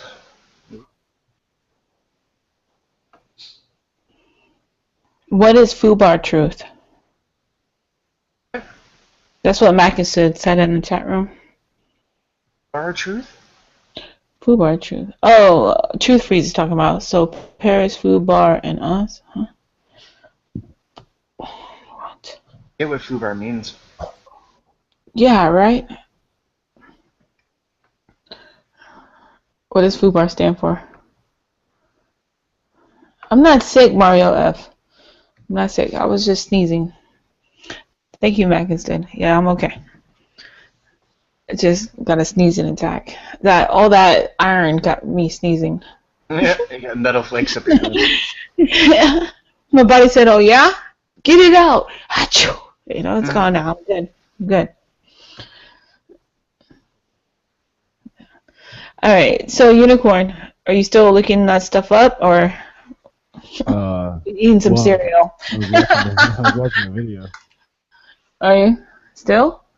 No, it's over now, but I was before. Okay. So, do you like your cereal, or no? I don't eat cereal. Not anymore. Well, I'm allergic. Just as a side note, it might not be every single cereal, but like cereals that say enriched with iron or enriched or anything kind of along those lines, be very wary about it. Gotcha. Enriched with minerals. Yeah, especially if it's essential minerals. Essential. That's how they get you. That's how they work on the shit anyways. They don't put the exact terms. They just put vague descriptions and... It's kind of like when you go to a restaurant and a fluffy mashed potatoes with country warm gravy, with the side of summer, spring, garden salad, and it's all fluffer words. So when they say, essential minerals, it's a fluffer word. That's all it is. Because usually when you get it, it's bullshit. You go, oh, wow, that sounds good at the restaurant. It sounds good. And you get it, well, okay, sometimes it could be if you go to a good restaurant. But if not, you're just like, what the fuck is this spring salad? How is this? This isn't fluffy potatoes. It's just, you feel let down. So it's kind of like the same thing. It's just fluffer words. It's just to get you to purchase it. It's part of a legal loophole too, right? Okay, I'm on a Simpsons wiki here, and it says that it was in season 6. Oh, season 6. Okay, Questio Metal. Brown Springfield is the 22nd episode of season 6. It originally aired on April 30th, 1995. So yeah, well, I was wrong. So it's middle 90s, not early 90s, but. What about the Simpson episode that had the dome? Yeah, that was the movie. That was in the movie. That was in the movie. Oh. I think so, yeah. Yeah. I'm pretty sure about that. Because I was watching a video about it the other day. Yeah. See, it's the dome. They do this shit. It's pre-programming. That too. You have to look at everything.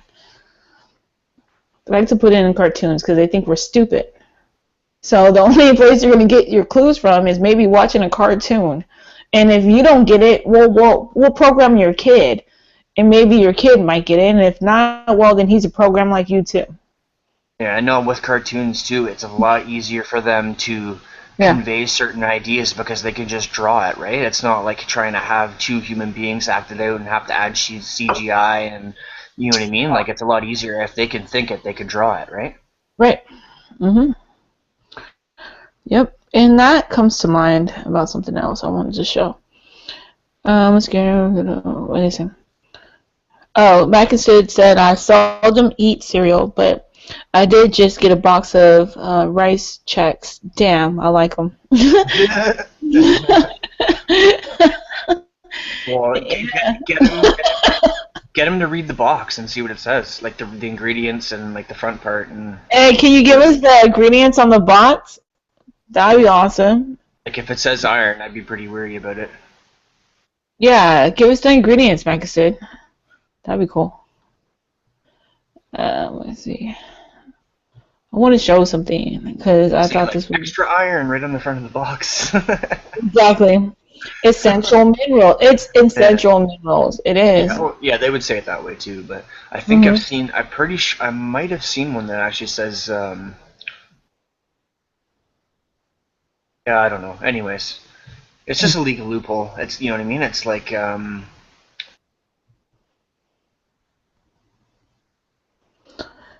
Yeah. Well, I'm gonna show something if you guys don't no, mind. go for it. No, go for it. Yeah. This is really, really fucking good. Okay. Watch. What's this? It's crazy. Okay. Right here. I'm sorry. I'm not good at knowing what I need to click. So. Seems like the screen share thing is glitchy sometimes. Yeah, I don't know. Like, can you see that? I can What does see it it now, say? yeah. Yeah, I What can does see it- it. What does it say? Puritan Pictures. Fuck yeah. Let's go. Here we go.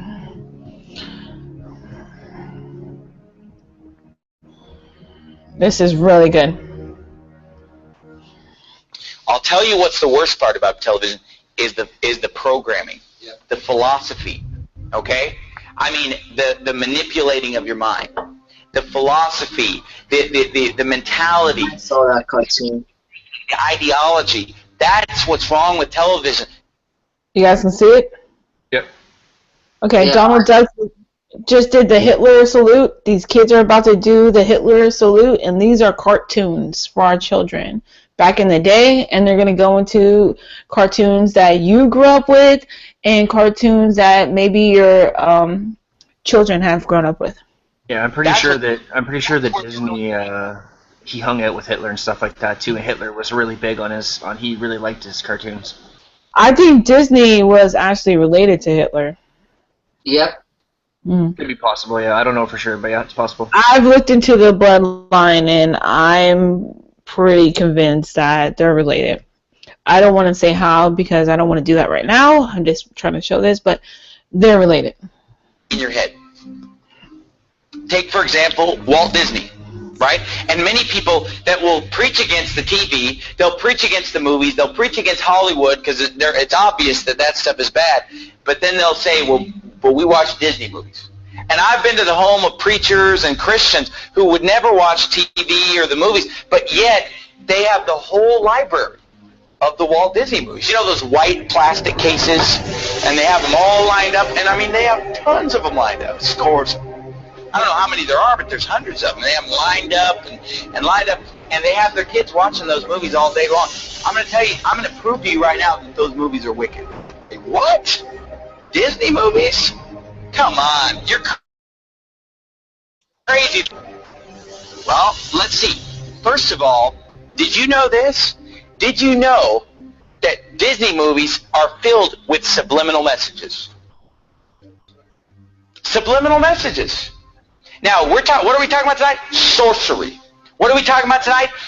Getting inside your mind and messing with you. And so you look at the horns. Anton LaVey, he just showed him from the Church of Satan in case anybody doesn't know who that guy was. And they're going to show you. Now, this is supposed to mean I love you, but you'll see, it's not meant that way. It's a trick. But anyways. All people need to do is just look up who Helen Keller was. She's the one who created yes. hand signals. So just look up who Helen Keller was, and then you'll know why that means I love you.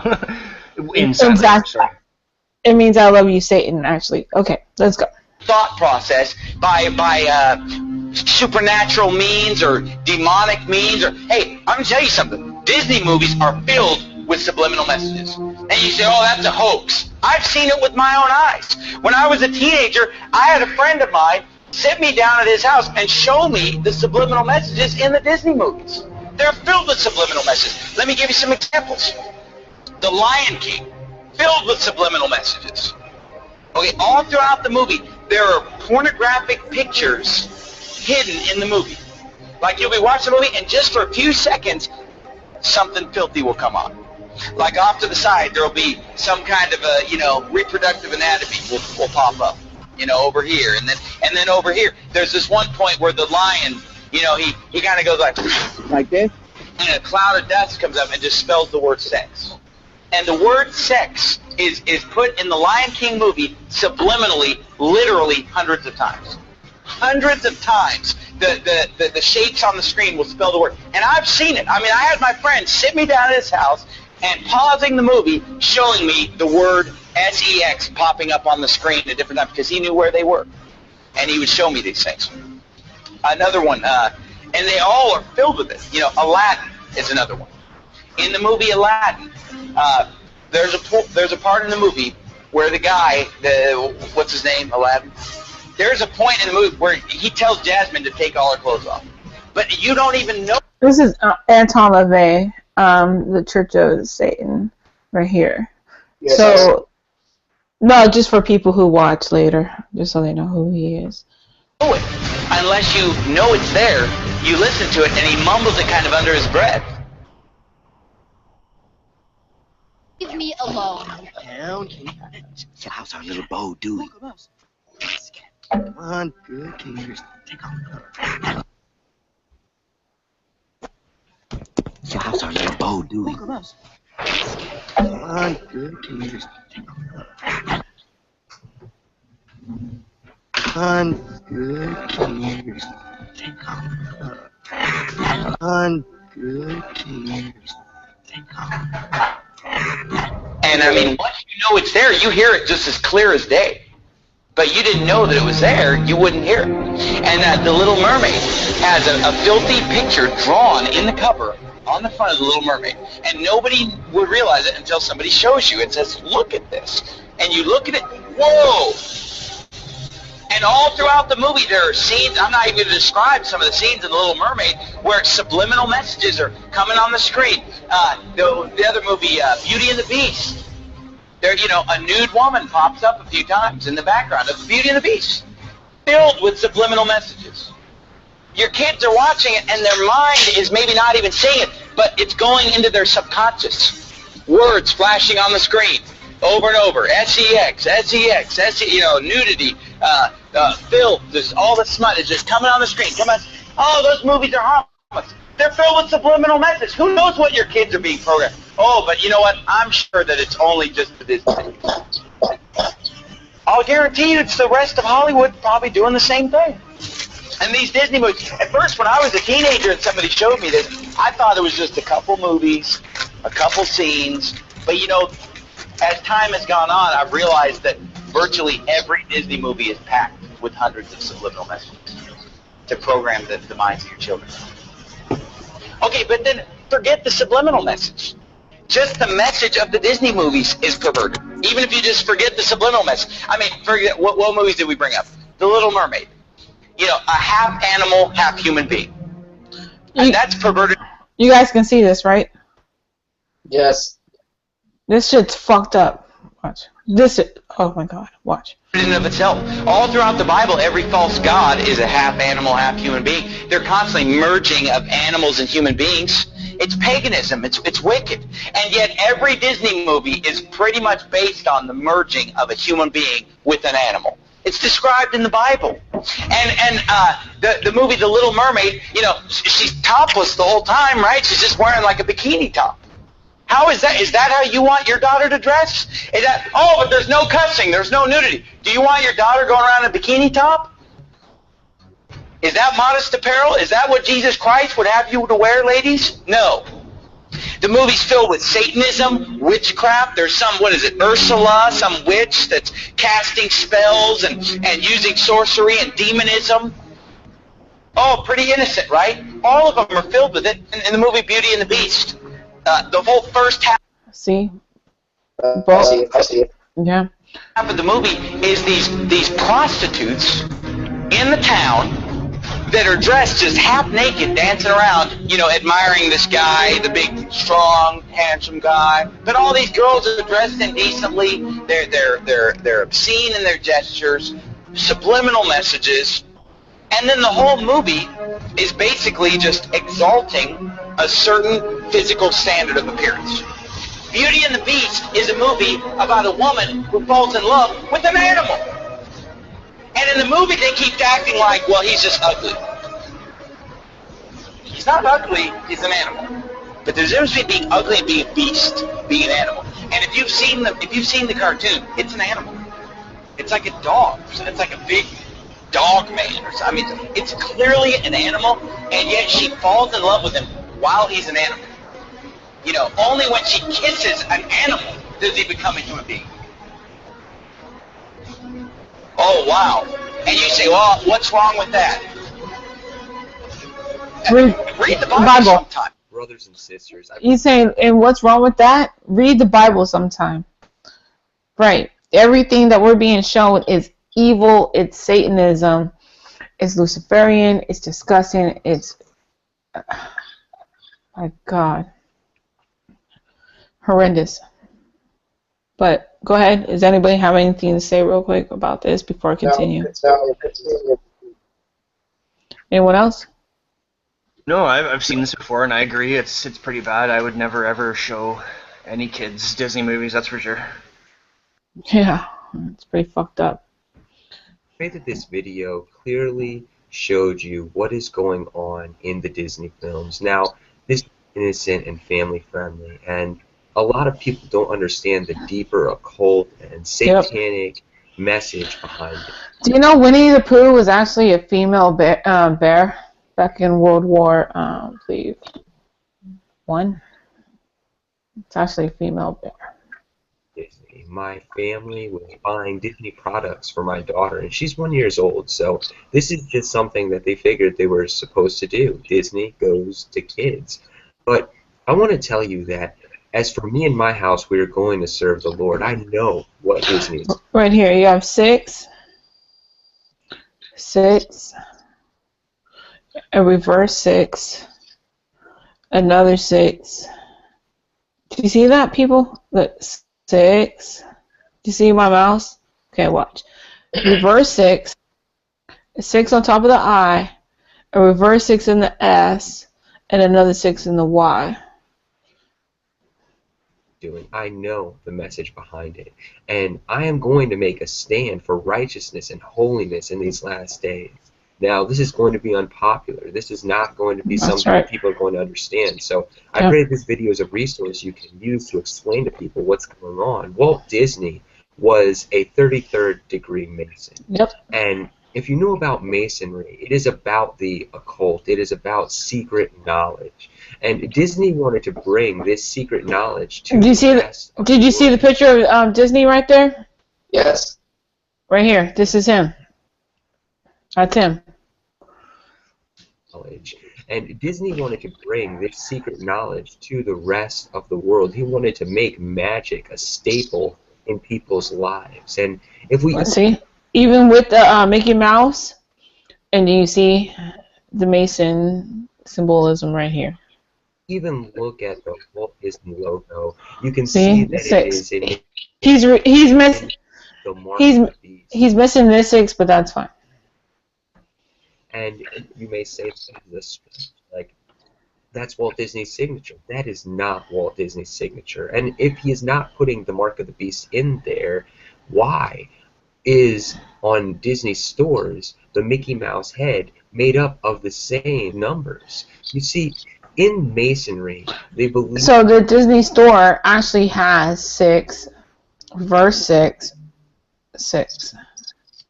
In hiding their esoteric meetings all around us. So they are externalizing their secret knowledge to us in a hidden way. That is why they have the Club 33. It is showing people and giving a head nod to Disney's level in the Masonic order. Now we can even see in his cartoons, we see in Dumbo, it shows these Masonic pyramids, the satanic serpent, the all-seeing eye. And this comes after Dumbo and the mouse drink alcohol. This is not something that children should be being exposed to. And if you even look at the Disney stars like Miley Cyrus, they take in these young girls and boys and put on a cute image so that it gets underneath the parents' radar. With Yep. Hannah Montana and the different shows that she was in before. And that's what I was talking about earlier. They get the followers, and then they reverse it on the followers, but the followers continue with them, even though they're out of control and totally reverse of what they were doing to get those followers in the first place. I agree. She gets older, she is corrupted, and it goes into the sex slave and party girl type of image in a dragnet plot to get kids who were into Miley Cyrus when they were younger to be into the same exact stuff. They did this with Britney. Exactly. Britney Spears, and like they just showed. Look at her fucking boobs. Yeah.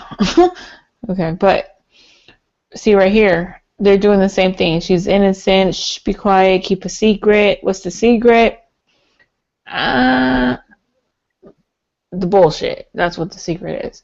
The sex slave and party girl type of image in a dragnet plot to get kids who were into Miley Cyrus when they were younger to be into the same exact stuff. They did this with Britney Spears, Christina Aguilera, and many others. And if you even look, And if people that I know that went by fast, but to watch. be into the same exact stuff, they did this with Britney Spears, Christina Aguilera. Look at her. This is what she was on Disney at first. She gained a following. People like her. That's why she was on The Voice. And this is her here. And this is what she's teaching the following from the beginning. It's bullshit. It's fucked up. Alright, what is this? And then again you have the 11. So there's symbolism. Just looking in this picture, I see a lot of symbolism. Alright. And many others. And if you even look at the Disney theme parks, they are now preparing people for the Mark of the Beast with their new Disney bands, where you will use this to get into the park and get all sorts of benefits that way. And also you'll be using it to buy things and get into your room. This is preparation for the Beast system, where everyone will have the Mark of the Beast, which they will use to buy. We're already sell. in the Beast system. This is like massaging this type of system into your. We are, and that's what he's showing you. He goes, even Disney's doing the B system. We already are in the system, and they're doing it too. They're implementing it to make it easier, so you can get on their rides quicker. You can get discounts. You can get rewards. You know, whatever makes the people want to do it. You know. So they put a microchip in it? Well, for Disney, it would just be the band, right? Who knows what kind of effect that has on you? There's a chip in the band, though. That's just not. They're not going to directly insert it into your hand if that's what William's getting at. But there is an RFID chip in that band. That's how it's reading it. And most people that go to Disneyland, if you have one of the chips that made you go, you'd probably keep it, right? You're not going to throw it away. I mean, some people would, but a lot of people would keep the band. They're like, yeah, my experience at Disneyland, dude, I wore this shit. I was able to get through the lines. It was cool. You know, it's a talk piece, right? Well, who's to say they can't use that as a tracking device? Just saying. He's going to come right out and say, look, I'm the Antichrist. No, he's going to use messaging through the idols of this age. He is using all the stars in Hollywood, all the people of this world. God says in his word that whatever is highly esteemed among men is an abomination to him. And Disney is one of the highest esteemed things of this world, fallen system. And when we look at it, even beyond all the satanic subliminals that we see in the cartoons and the shows, if you just look at the amount of magic and sorcery that Disney has, you should be able to see that in God's word, magic is an abomination. Sorcerers are an abomination. Yeah. Jesus told us to not be conformed to the image of this world, but be transformed by the renewing of our mind. Disney program. Remember these guys? The Wiggles? Yeah. Yeah, that's some programming fucked up shit for your kid. Fuck. Anybody who sat their kid down to watch the Wiggles, you might as well just fucking just lay your head down and smash it against a rock. Fuck. Programming on television is conforming our children to the image of this world, and they are not being transformed by the renewing of their minds in God's Word. Jesus told us, love not the world, nor the things in the world. That's right. If you love the world, the love of the Father is not in you. People have an unhealthy love for Disney, and it I want to hear that one more time. That was good. renewing of their minds in God's Word. Jesus told us, love not the world, nor the things in the world. For if you love the world, the love of the Father is not in you. That's right. People have an unhealthy love for Disney, and it is showing itself in our society by the love of sorcery, witchcraft, fantasy, and fables, which God's Word tells us to be turned towards instead of true teaching of His Word in the last days. Brothers and sisters, I pray that it's an eye-opener and that you have more understanding into this satanic system that is trying to claim our children and also desensitize us as parents to wickedness. We should raise our children up in the way they go. Disney is not the way that children of God should go. It is the reason why many children are fleeing from the house of God in this hour, because they've been turned over to a perverse mind through the programming of Disney. So I pray that this was a great resource and help to you all. And the majority of my new content right now is being posted over at Puritan Pictures too. The link's in the top right-hand corner and in the description. So if you're able to, go over and check that out. We're also going to be having live Bible studies each Yeah, see that link? Let us not forsake the fellowship, Okay. especially Yeah. as we see the day drawing near. So I hope to see you guys over there soon. God bless and be well in the Lord. Yep. Per 10 pictures.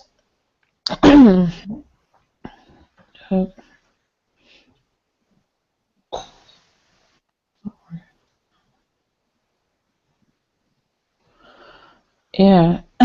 So anyways, yeah. So we have, a lot of stuff that's going on around us that we're not aware of. So,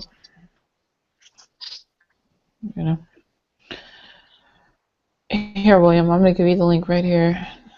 You guys have closing for anybody? 7 people like watching. Do you have anything you want to say? Because I'm going to end. I gave a lot of information tonight.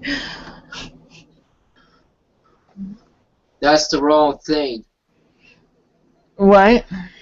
It's the wrong one. Yeah, you sent him the link for Cinemax. Oh, I'm sorry. Okay, sorry about that.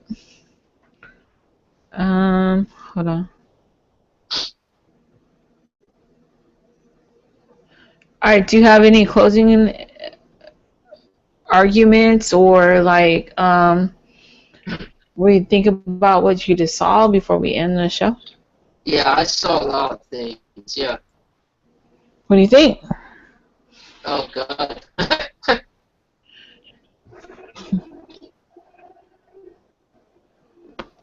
Yeah. Oh God. Kids watch Disney. You right? Creepy stuff, man. And that was one of the first things that I really, well, maybe not the first thing, but around when I started to wake up, that was one of the things that I caught on to pretty quick. Was just like, me too. Especially when you see that old footage and there's basically a boner in every single. Yeah. You know what I mean? It's like, wow. Yeah. I picked up on that 12 years ago. That was really quick too for me. Yeah, you've been doing it way longer than me. Yeah. But I didn't come across that. So, it's good that, there's people making videos that are explaining this to people. You're being subjected to subliminals on a daily basis, every day. Everywhere. Every fucking day.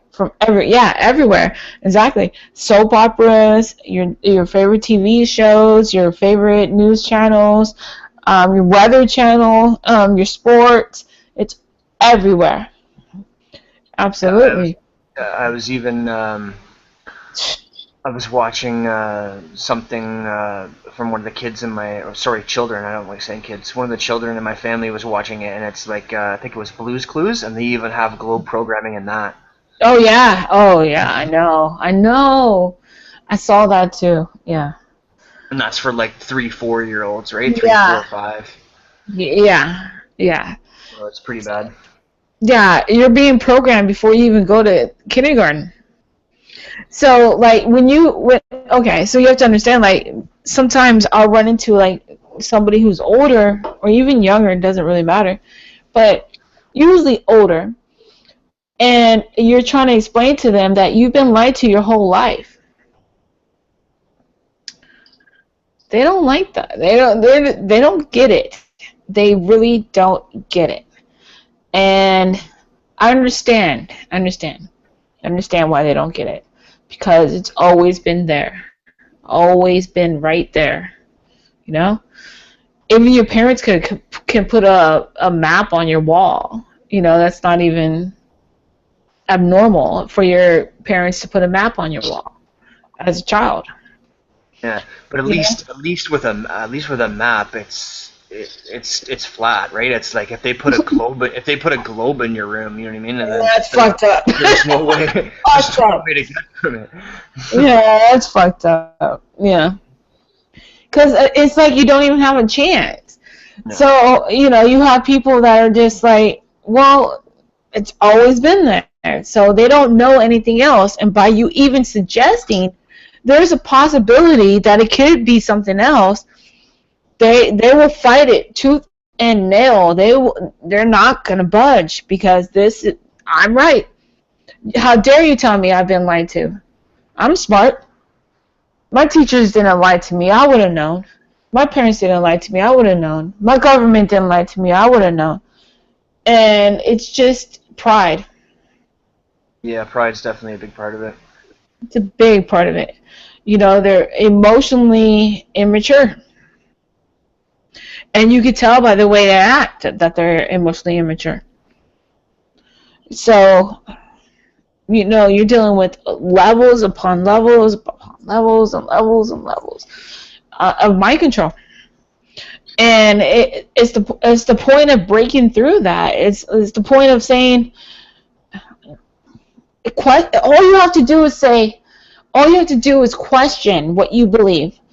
Anything, whatever it is. Why do you believe this? This is the question you should believe. Not believe, but question. Why do you believe this? Where did this come from? Why is it true, but to you, but people are telling you you're wrong? And maybe there's a different way of thinking about it.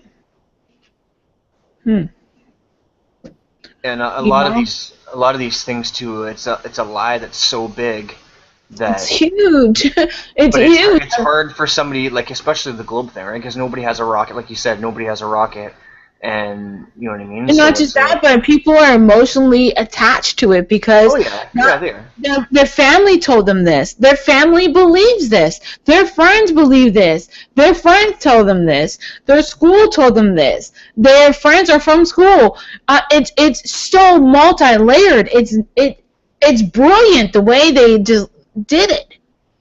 You have to admit, it's fucking brilliant the way they mind control these people. You have to. There's no other way to. It's brilliant.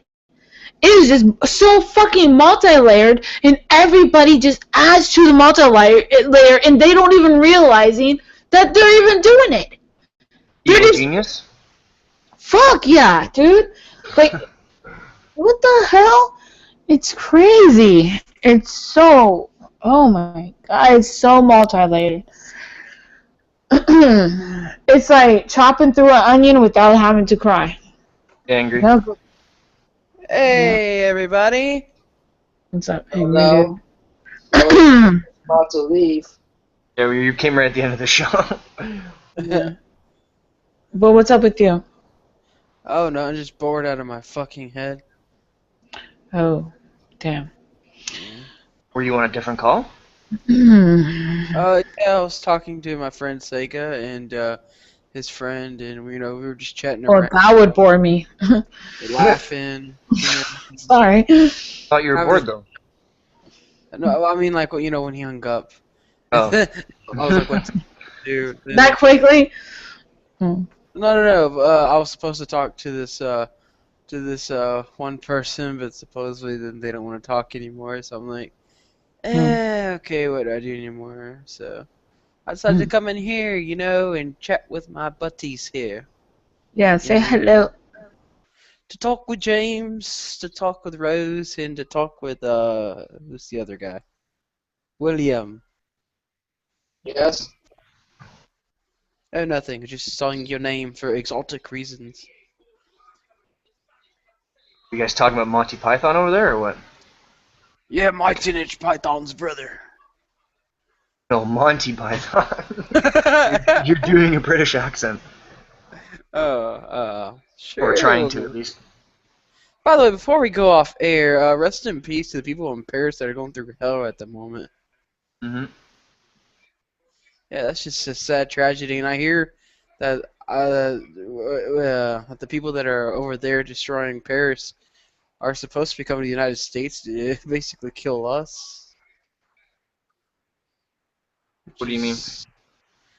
Okay, basically they have their schedule leaked of what cities they plan on attacking, and Los Angeles, Shreveport, Bossier City, basically all the major cities in the United States they were going to attack.